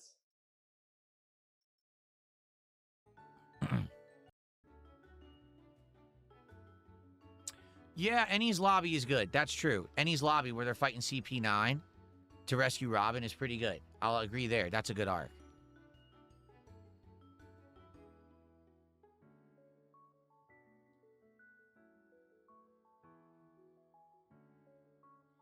What was the last movie I saw in theaters? I don't remember, but it was around the time of... No exaggeration. I remember I saw Spider-Man... The first Spider-Man movie. What was it called? Spider-Man Homecoming? The first Tom Holland Spider-Man? I saw... Fighting CP9. No, I'm not going to see the new Spider-Man. I suggest... Oh, do I have to, like, wait until this becomes, like, a finished stream? Oh, man, that sucks. New Amato, are you for real? Do you really want me to respond to that? Okay, we have to go. We have to go to Raw. We gotta go to Raw. Oh shit.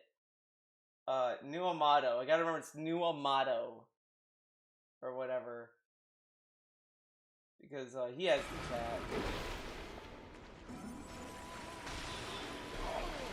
I forgot my moderator for this. Shouts out. Let's see.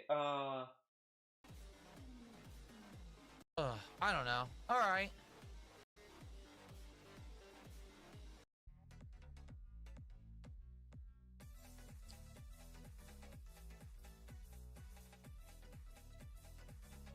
Said, well, remember this the next time you bitch about DoorDash or some.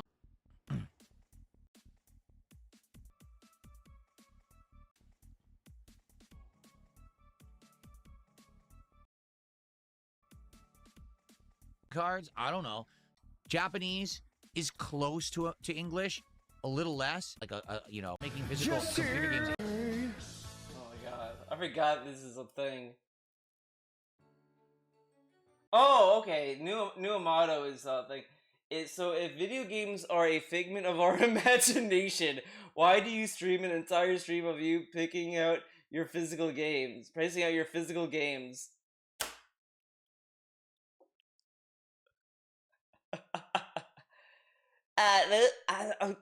He should have answered that. He's like, well, these are real. Oh no, I know what he's gonna say.